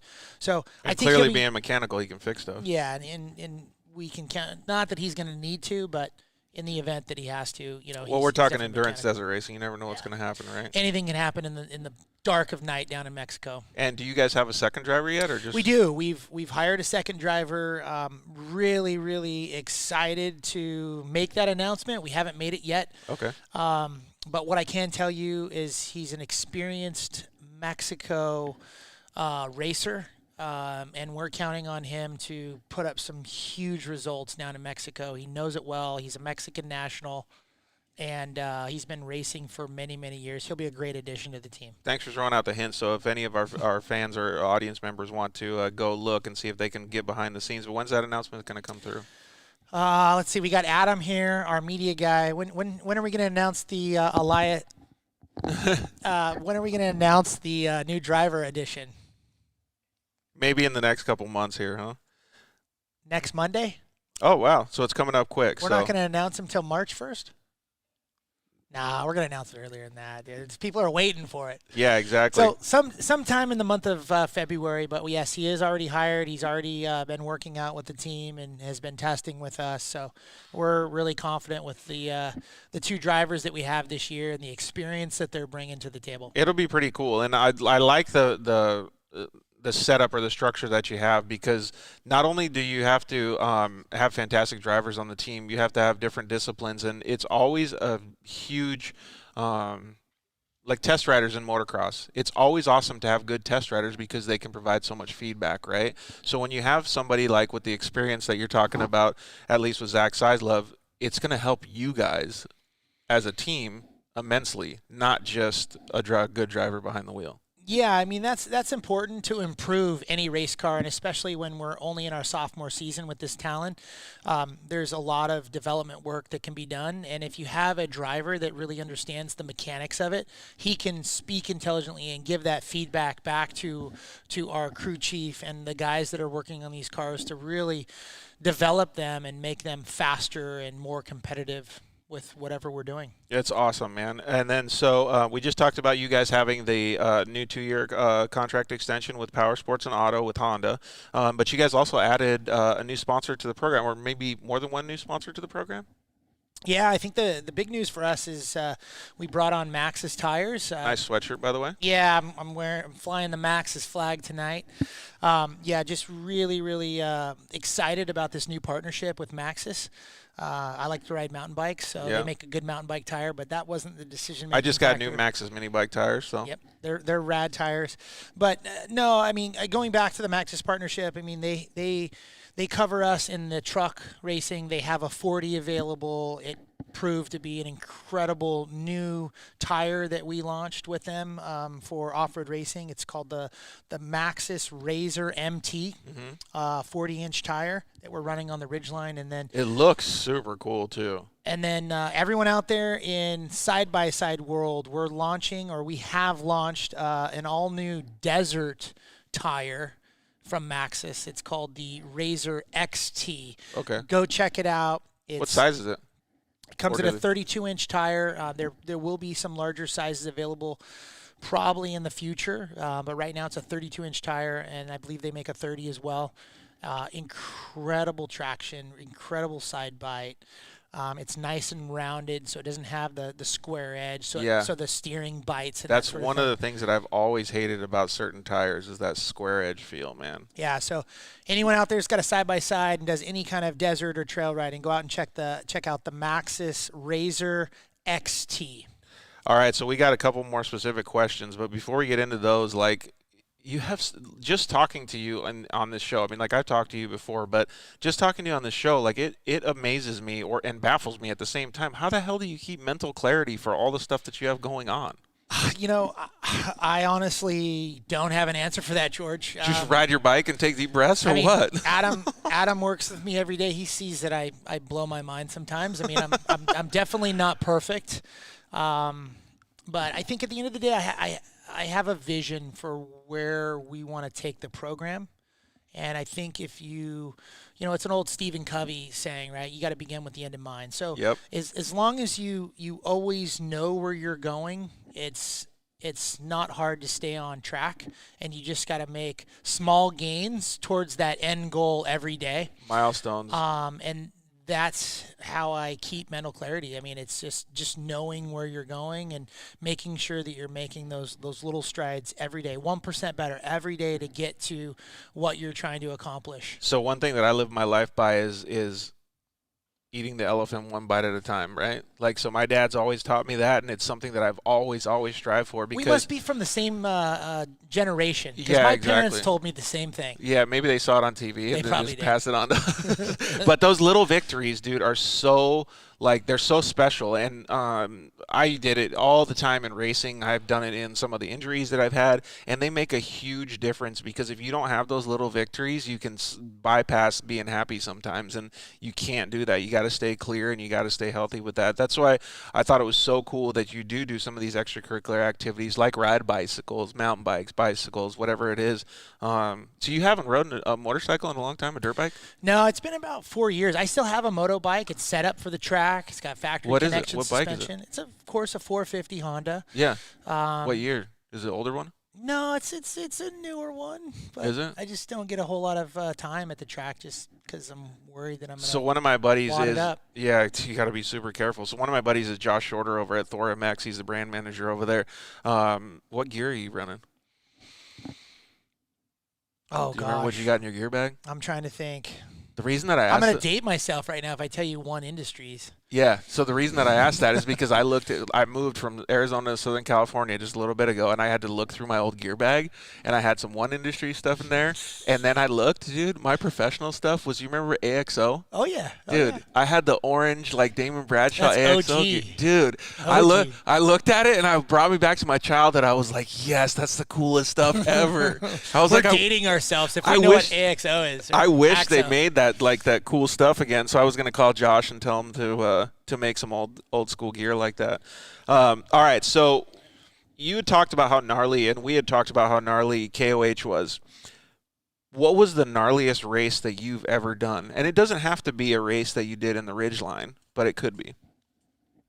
Yeah, I don't think I have to think long to think about the gnarliest race. It's got to be the Baja 1000 every year.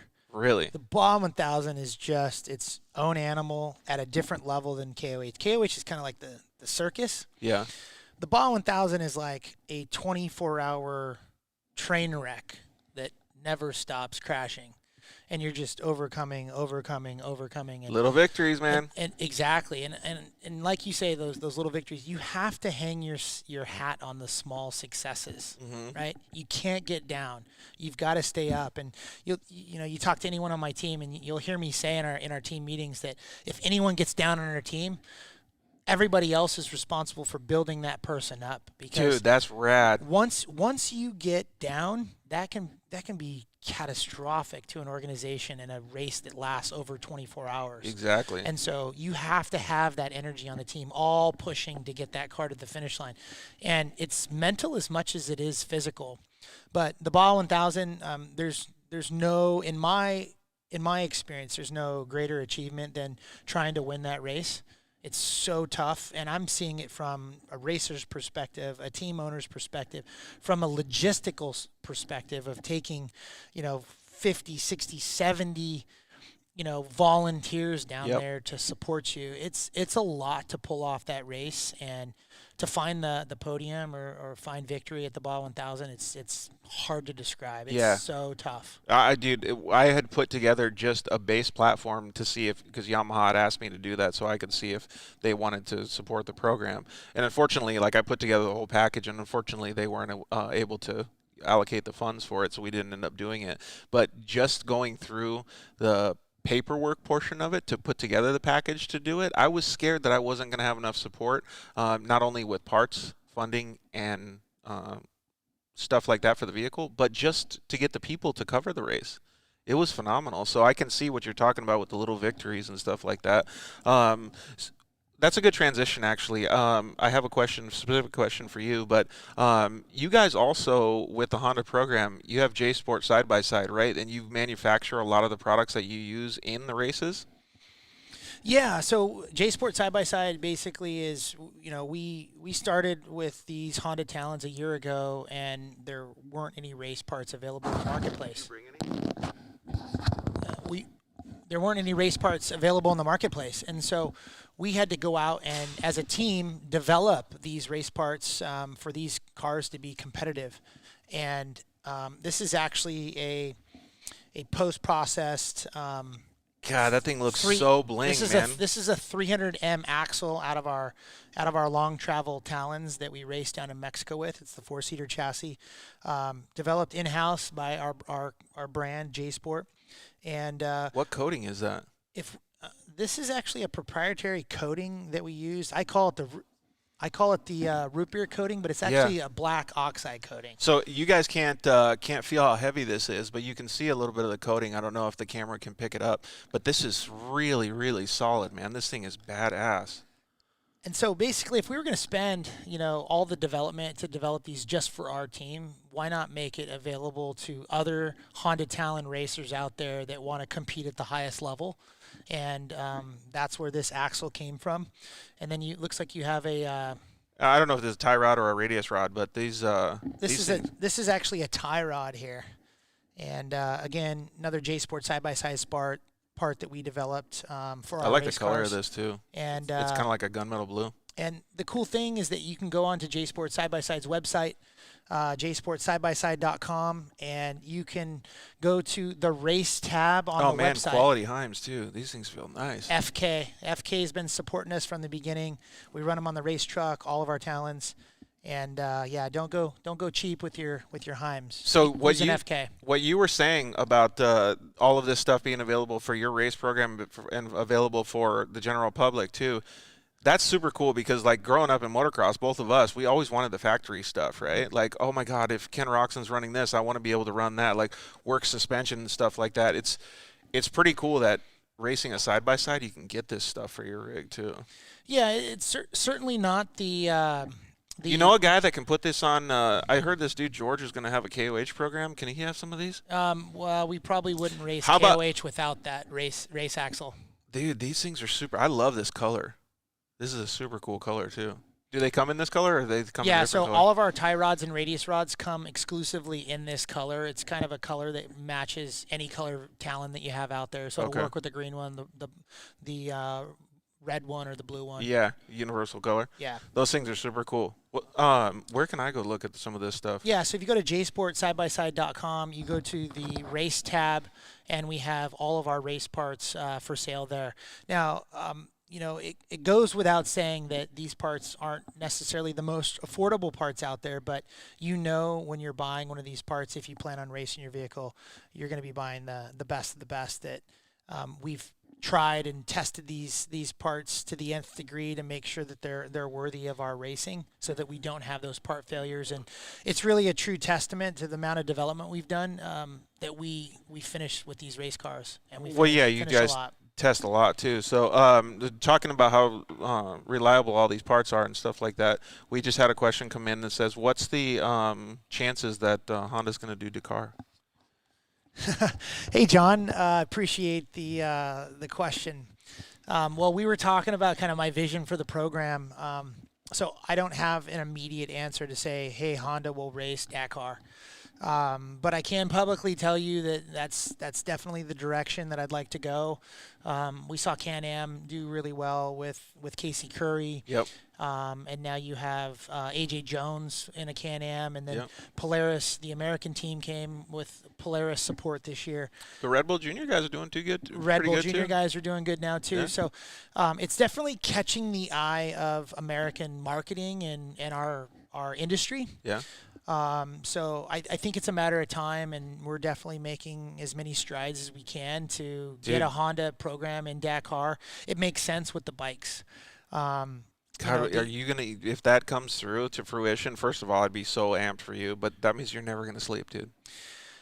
Yeah. Well, again, I can't do anything that I do without the incredible support of all the great people around me, and God, that'd be so cool. It just means we're gonna guys. have to have a bigger team, and yeah.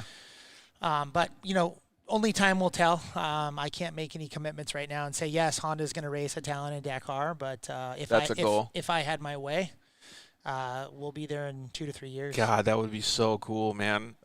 Hey, so to go back, we kind of skipped over when we talked about the J Sport stuff, but to go back kind of in talking about the race stuff. So you obviously have a lot going on in your head when you're working to get to the races.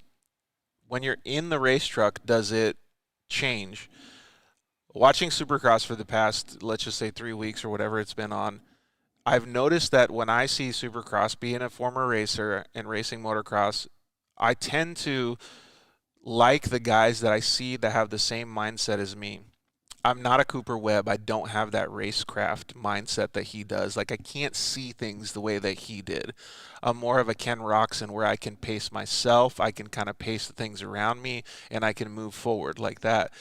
Do you have a way that you sit in the driver's seat and you have a full-on nail it, go get him Eli Tomac attitude, or more like a Cooper Webb, like a racecraft kind of thing? You know, I've never really, I guess, sat back and thought about my style as a driver, but if I had to pick, it would definitely be more of a racecraft type of a guy. Endurance off-road racing typically doesn't yield great success when you just attack. You pin it. I mean, it takes patience. It takes perseverance. You got to know where you're at in track position, to know how hard to push, because it's not just pin it to win it in endurance off-road. You've got to really know your vehicle. You've got to know the capabilities of your vehicle. You've got to preserve equipment.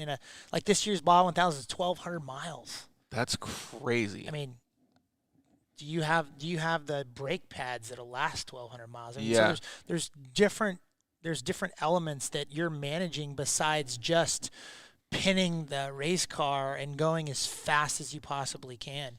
So to go back on that, and this is something that Caleb would probably, and hopefully I'm answering a question ahead of it, that would be the perfect mindset if you're going to go into a Dakar race, because then you're understanding what's going to happen. You may have actually just add another layer to it, right? Because you're thinking, okay, what if I do something this day that's going to affect the next day? So you just add that another layer on so that you can conserve the car for the next day, maybe.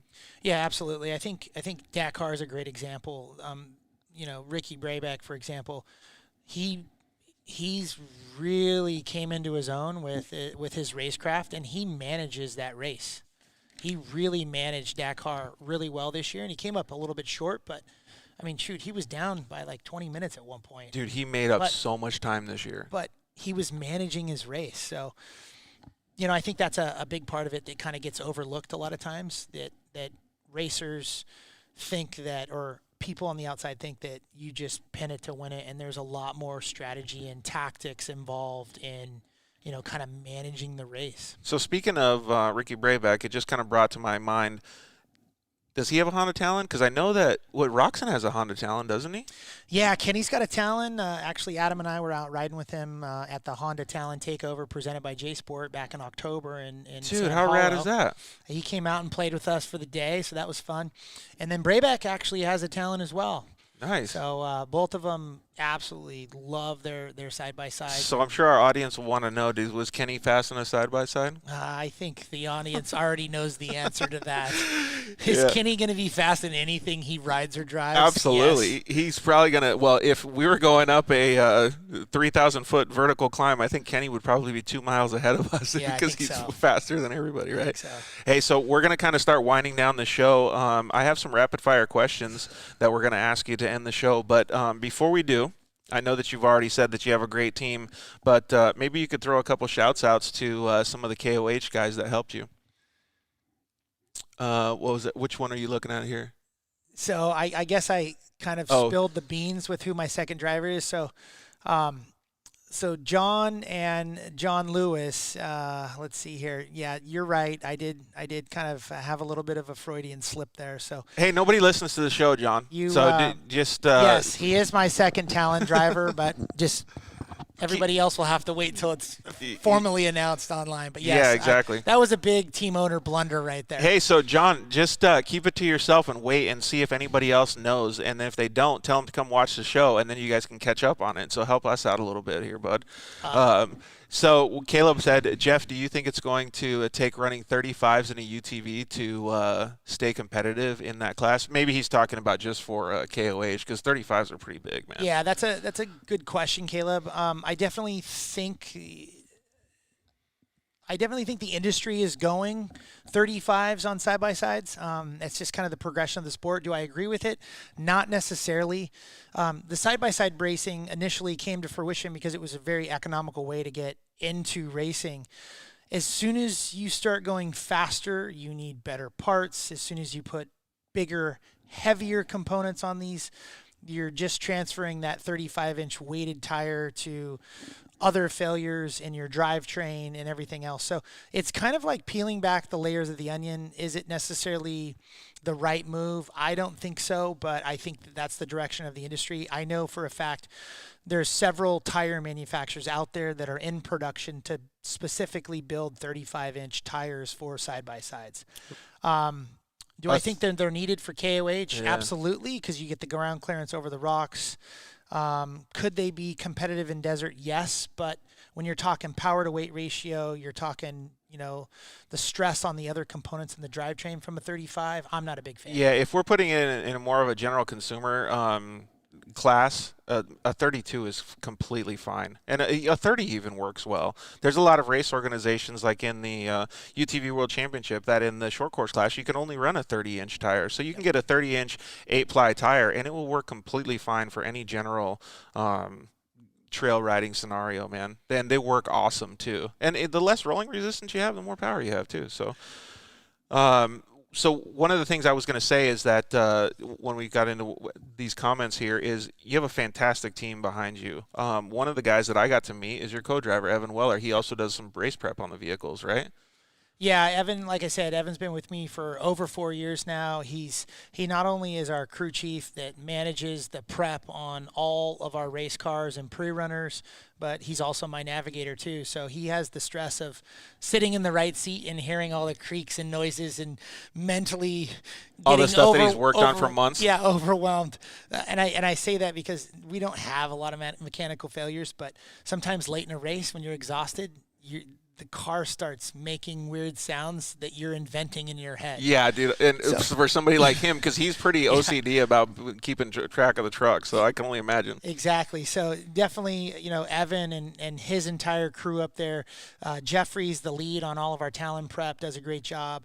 Dylan Keynes in my shop does a fantastic job, shop manager. And then, I've got Adam that runs all of our media and content and, our whole team, they work tirelessly. They're passionate about this, but they work tirelessly. Long hours. It's a lot of work to do what we do, and we're only racing 6-7 times a year. Yeah, exactly. But you're racing at the highest level of each one of those races. So that leads it perfectly into the next thing is that a lot of these organizations that sponsor the team or help partnership with Honda Offroad is because they see that work ethic and they see the team effort and they see everybody driving for the same success ratio, right? So we just had Ryan from KMC. I mean, he was pumped when he was talking to you. Like, he's really glad to be a part of your program, and now it sounds like Maxis and other guys are too.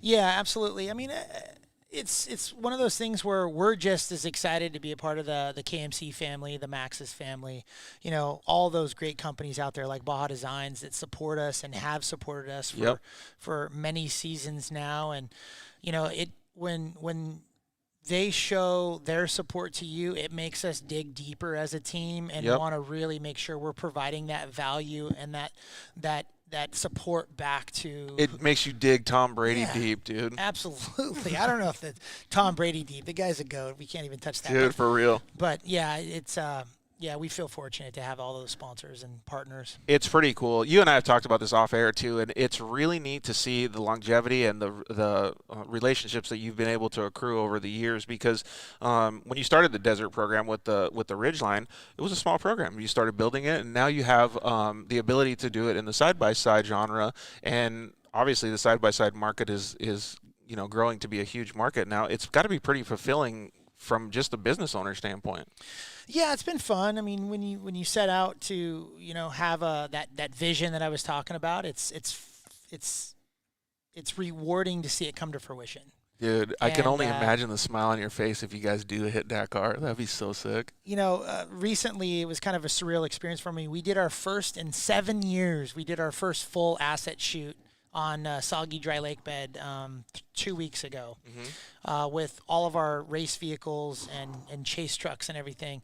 And that was the first time where I kind of had to step back and pinch myself that, a portion of the vision of what I saw in my head 7 years ago is coming to fruition. I mean, it's been 7 long years and a lot of blood, sweat, and tears, but it was I know surreal to kind of just step back and I know that feeling directly. I'm not even close to the level that you were at, but when I saw we'll call it the factory setup that we had at the short course races, I was so proud of the work that I had done and my team that we had done and all that stuff. I mean, it's got to be pretty fulfilling for you to go to sleep. Well, you got to wake up the next day with other work to do, but it's got to be pretty fulfilling when you look back on it. Yeah, it is. I'm thinking about it now talking to you, but the reality is, day to day, you don't think about it. I still Yeah. put my pants on the same way that Yep. you do, and I've got a whole mountain of work I got to do tomorrow, and actually I've got more work to do tonight. Always, never stops. Yeah, so we don't necessarily think of it that way, but we definitely enjoy what we do. Hey, John, thank you very much. John said his lips are sealed. John Hubbard said, yeah, we can be bought. Hey, I'll send you over some T-shirts and stuff, John. Just let me know. Both John Hubbard and John Lewis, let me know what you guys want. I'll give you guys some hats or T-shirts. And then running 32s on my Turbo S and plenty. And I don't want to spend the money on getting in crap. I don't break on 35s. Yeah, see. Yeah, I agree with you, John. Yeah, I'm right there with you 100%. too, bud. Yeah. Are there plans to race any other Ultra 4 races this year? Gosh, got a lot of respect for Dave Cole and Ultra 4. Tony, What are the other races? we don't have any other Ultra 4 races on the But calendar. what are they? I know there's one. It's that Reno one, There's right? one in Reno. There's one in Tennessee. Yeah, you Dang, Tony he goes probably to knows. Tennessee? Yeah. Oh yeah. Dang, that's crazy. They had a race back in Crandon, Wisconsin. So they're all over the U.S. But right now we don't have Ultra 4 races scheduled for the rest of the year. But we'll be back at KOH next year for sure. Dude, well, hey, thanks for the kind comment, Caleb. Caleb says, guys, thanks for a great show. As an East Coast boy who is itching to eat some West Coast dirt, hey, man, you got to come out here and eat some West Coast dirt. Now that the Ultra 4 guys are doing short course stuff, I'm sure they're going to have some awesome tracks. If you want to do that, you can always go to KOH like Jeff and his guys did. And obviously, there's always Mexico, dude. You can always go to Mexico. Yeah. Hey, Caleb, if you're coming out here from the East Coast, look us up, man. We'll take you out for a day in the dirt. Yeah, he said, oh, yeah, you guys do that, the Utah thing. What did you guys just say that Kenny come out to do with you guys? Kenny Roczen did? Yeah, it's called the Talon Takeover, where we invite anyone who owns a Talon to come out and play in the dirt for us for 2.5 days. And where's it at? we cook, and this year we had it in Sand Hollow, Utah, in southern Utah. Dude, I've always wanted to go there. Last year in October. In the fall. So we're going to have another one this year in the fall. We don't have a destination plan yet, but it'll probably be in either Arizona or southern Utah again. Dude, count me in for that. Oh, it's a blast. Dude, it looks so fun. We didn't fun. tell anyone that Ken Roczen was going to show up because you kind of can't. Yeah, we didn't, but he was the guest, kind of a guest appearance for one of our rides, and I think everyone is rather starstruck that he showed up. That is super cool, man. Well, count me in for the next one. And then, did you guys make tacos? Because if you don't, then I'm out. Did we make tacos, Adam? Hey, I'll settle for a hamburger, dude. I want to go have some fun We'll with you make guys. tacos, dude. Carne asada is easy. We Awesome. spend so much time in Mexico, we feel like we really know the Hey, the easy, dude. Tacos are life over here, buddy. Okay, cool. So, let's see here. Jeez, man. Moab and Mexico are next for the Ultra 4 stuff. Oh, got so it. they Thanks, go to Tony. Mexico, too? That's crazy. Well, stay quiet for tacos. Hard to talk when your mouth is full, right? Yeah, that's exactly where I'm at, John. Yeah, sweet, and thanks for the awesome show. Great info, and both of you guys are great inspirations. Well, hey, man, we don't generally go out and try to inspire people, but thank you very much, Tony. We really appreciate it, man. I'll be riding in Phoenix, West Valley Friday, rad. Hey, John, let's go eat some tacos, dude. I'll be in Phoenix on Friday as well. So, okay. There you go. So, You got a taco date. yeah, exactly. So I only have already 4 set up, so we're just gonna have to just smoke some tacos next week. So is that what you're doing with this show? Is you're doing trying to it get for free tacos? tacos? Yeah, I that's it. knew that. I knew that. Yeah, we're not trying to talk off-road, dude. It's all about me getting tacos. Hey, so is there anybody else that you want to thank before we get into rapid fire Q&A? Because you got a lot of people that are supporting you, and it's obvious in the comments as well. Gosh, I mean, obviously we couldn't do this without the support of fans and everybody that supports us online and watches our videos and all you badass talent owners shows their love. So thanks for supporting the sport that we love and we're passionate about. Again, I like I said, I can't do this without the support of my entire team, everybody in my office, from my office manager to social media to everybody in the shop and the prep. And gosh, we've got such a great team, and we just couldn't do this without them. So hey, maybe what we should do then is I'll text message Adam a little bit later, and I'll see maybe he can give away a T-shirt and a hat to some of our fans, and absolutely we can get one of them on board. Yeah, a swag pack. Yeah, that'd be super cool. And then lastly, obviously, we couldn't race at the level that we race without the support of American Honda and Honda Power Sports and the Talon 1000R and the Ridgeline out there. New Ridgeline's hitting showroom floors in February. It's all new design, cool looking front end. You've seen the grill on our truck. So dude, the whole truck, like I love the way that the body lines flow, man. It looks sweet. Yep. And those 40s look pretty cool too. And then, of course, KMC Wheels, been a supporter from day one, and Baja Designs Lights, and Steel It Coatings. They coat all of our chassis and all of our hard parts. Just couldn't do it without those guys. All right, man. Well, yeah, and we really appreciate everybody watching too. So the Dirt Life wouldn't be the same without all you guys. So I'm glad we share some of the same sponsors too. So you ready for this rapid fire Q&A? Yeah. What do I need to do? All you got to do. Yes or no? Oh yeah, but you got to answer in less than 5 seconds. So. Okay. All right. All right. First question is, Jeff. Can I pass? Nope. No I passes. can't pass on anything. No passes, and none of them are going to get you in trouble. So. I feel like I'm in the hot seat. Dude, you are in the hot seat, man. Just pretend like there's somebody on the other side of the wall that you're not that you can't see. Okay. All right, dunes or the river? River. River. You're going river. Wait, okay, so you can take as much time you want for this portion of the question. What are you driving at the river then? Like, are you driving a boat, a jet ski? Are you skiing? Like, what are you up to? Ooh, I do like the slalom ski. Really? I like the slalom ski. Like hauling ass slalom skiing, or just like kind of cruising? No, like elbow dipping. Really? Dude, that's crazy, man. All right, 3-wheeler or quad? Ooh, 3-wheeler, just for fun. Oh, you're going death machine? Yeah. Like what kind of 3-wheeler? 250R, 200X? Yeah, 250R. 250R. The old school. The old school They one? used to race at Mickey Thompson. All right, I'm going to give you 2 questions, actually, because this one says Cinderella or Osborne. Oh, Cinderella, hands You're going down. Cinderella? How can you not love that guy's personality? I love when they put a microphone in front of him. He's just Dude, he's on point. He's just dynamic, and he articulates well. It's funny that you say Gotta that love because that guy. every time I have a show, at the end of the show, I go, dude, I did so shitty compared to what Adam would have done. Oh gosh, the guy is a genius in front of the camera. He really and, is. And there's nothing that bothers me more when those Supercross guys get up after the race and they're just like robots. Oh, my Like, God. I like to thank Thor, Alpine Star, and they're like reading off of their mechanics Yeah, pit board. pit board. Yeah, it's so sucky. All right, It's like, be real. We want to know the real you. Roczen or Webb? Oh, hands down, Roczen. All right. Oh, dude, we love us some Kenny Roczen. Dude, we're just blowing Kenny all night, man. We Little Smokies or pizza rolls? Little Smokies all day long. Dude, okay, good. We finally got somebody to go Little Smokies. That's awesome because most people are picking pizza rolls, Really? just burning the shit out of the top of their mouth. No, dude. I love hot dogs. Coffee or tea? Ooh, neither. You going neither? Yeah, I don't drink coffee. What about just water? Yeah, just Yeah, water. fun fact, I've never tasted coffee in my life. Yeah, I don't. It tastes like dirt. I don't know what these people think. Dude, They're just addicted to the caffeine or something. My dad loves him some coffee, but I can get down with tea. What's your favorite soda? You don't probably drink soda. Ooh, huh? I don't drink a lot of soda, but when I do, it'd be a Dr. Pepper. Yeah, you going Dr. Pepper? I had, when I was at the hospital, I asked that question to some of the nurses, and one said Cactus Cooler, and I was like, this is, dude, she's the nurse of the day. Yeah, for sure. Cactus Cooler's OG. If you could have one superpower, what would it be?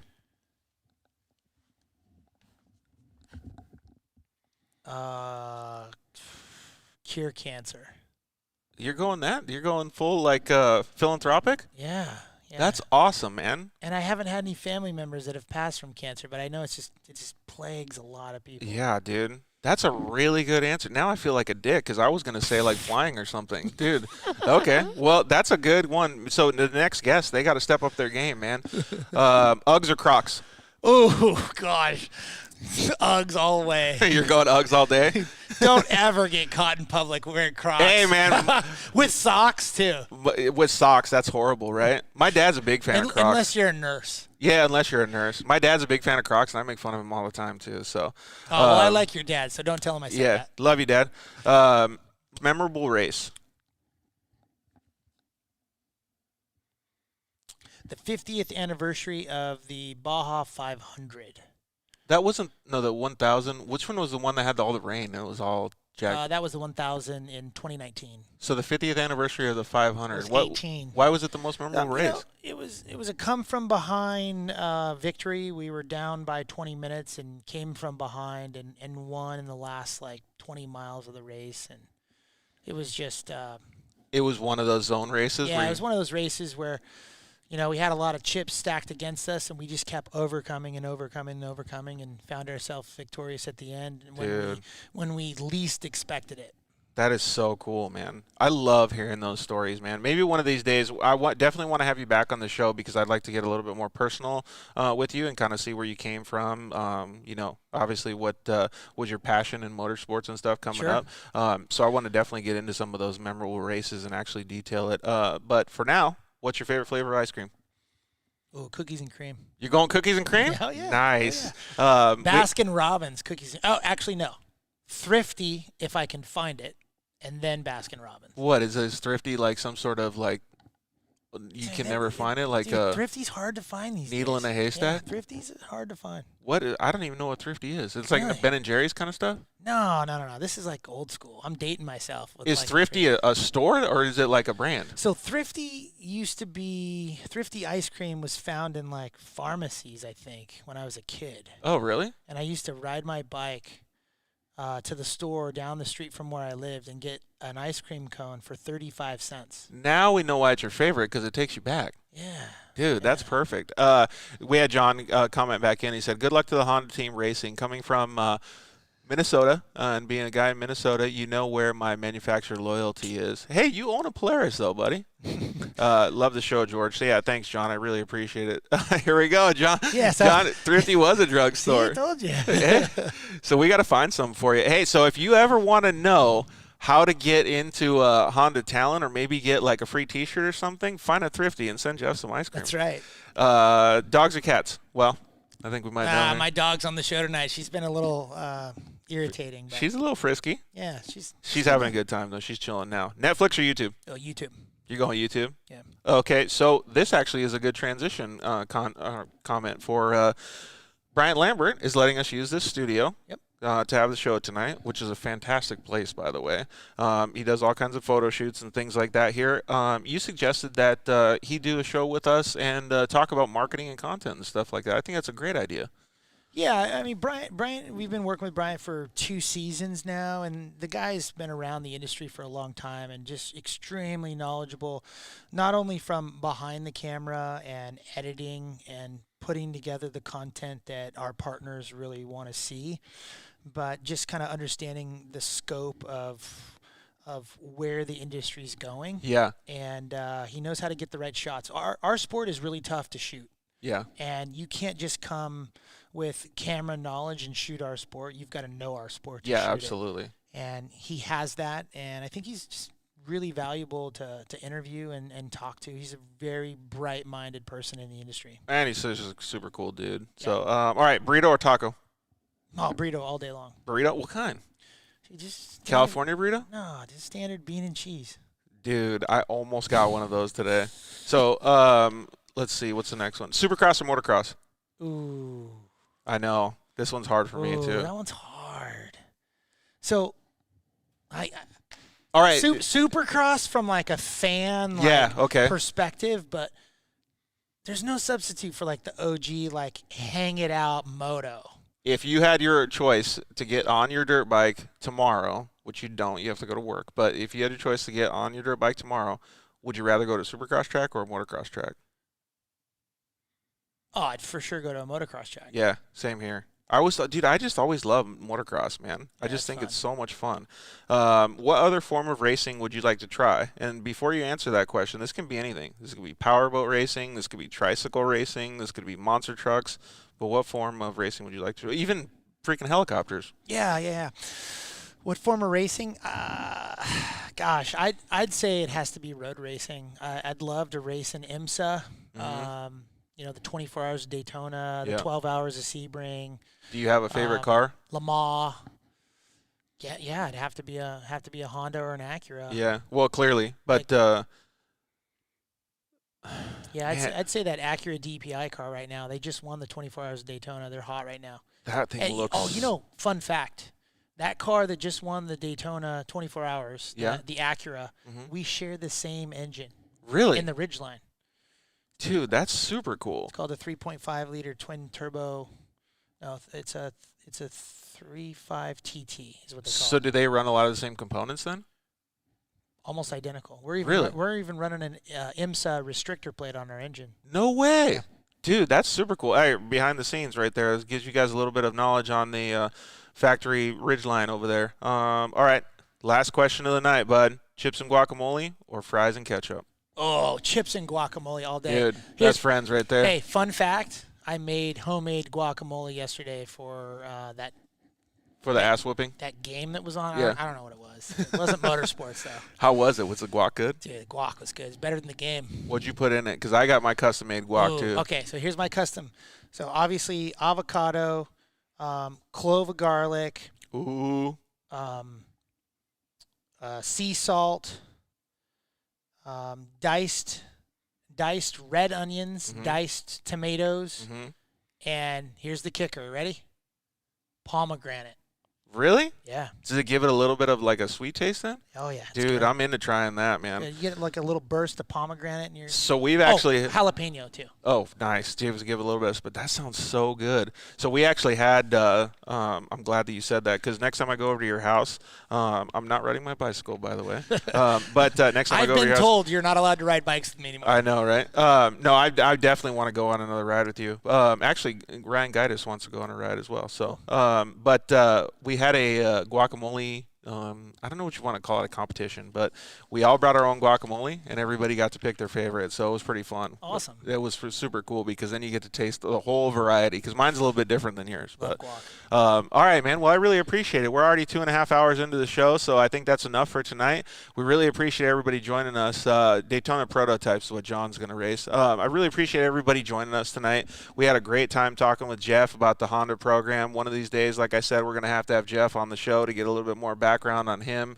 And maybe we can get into the reason why he's in off-road now. It'll be pretty cool to see what everybody's life takes them to be at the point they are at now. Just like mine, hosting this show, and Jeff operating a fantastic team. We really appreciate him coming in and hanging out with us. So Thanks for having me, George. Yeah, no problem, man. Thank you very much to all of our sponsors. Thank you to the guys at KMC Wheels, like Ryan, that just called in and had a great time talking with him. Thank you to Ryan Gaitis over at EFX Tires for supporting the show. We really appreciate him. Thanks, Justin, and all the guys over at Shock Therapy. You can use the code DIRTLIFE at shocktherapist.com to save a whole bunch of money on any parts that they have, and you can give them a call and schedule an appointment to get all of your suspension done and ride improvement systems and things like that, and tell them that Dirt Life sent you to save a whole bunch of money. Thank you to the guys at Cryo Heat for just being an awesome company, man. You have to check them out, Jeff, and see what kind of stuff that they can do for improving the talents. And thank you to the guys at Zollinger Racing Products, man. Use the code DIRTLIFE over there at ZollingerRacingProducts.com. Build some awesome stuff. The J Sports stuff, man. And awesome. Thank you to the guys at J Sports Side by Side. They make awesome components for Honda talents. They really do. Some of this stuff is phenomenal. It's just cool to see where the side-by-side market has come. Like, none of this stuff existed 5 years ago, dude. No. It's bitching. And thank you guys to the guys over at Solderweld. We really appreciate them as well. Solderweld.com. Use the code DIRTLIFE. You can save a whole bunch of money over there, too. And most of all, thank you very much to every single one of you guys for listening to the show, commenting in, joining us. You can always check us out in the archives on iTunes and Spotify and all the podcast networks.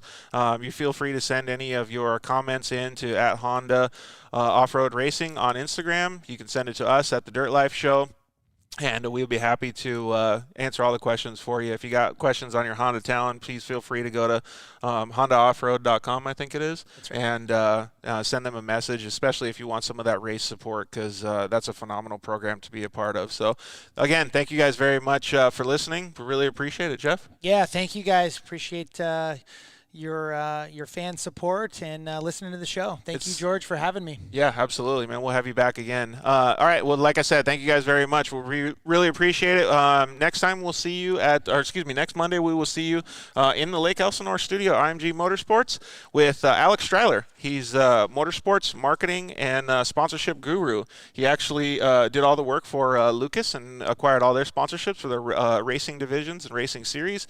He's just a phenomenal wealth of knowledge, and he's doing his own thing now that he can help you. So tune in next week, and you'll get a lot of information from him. And who knows, maybe we'll even get a little bit of information on what's going on with the Lucas Short Course Series. So thank you guys very much. We love you.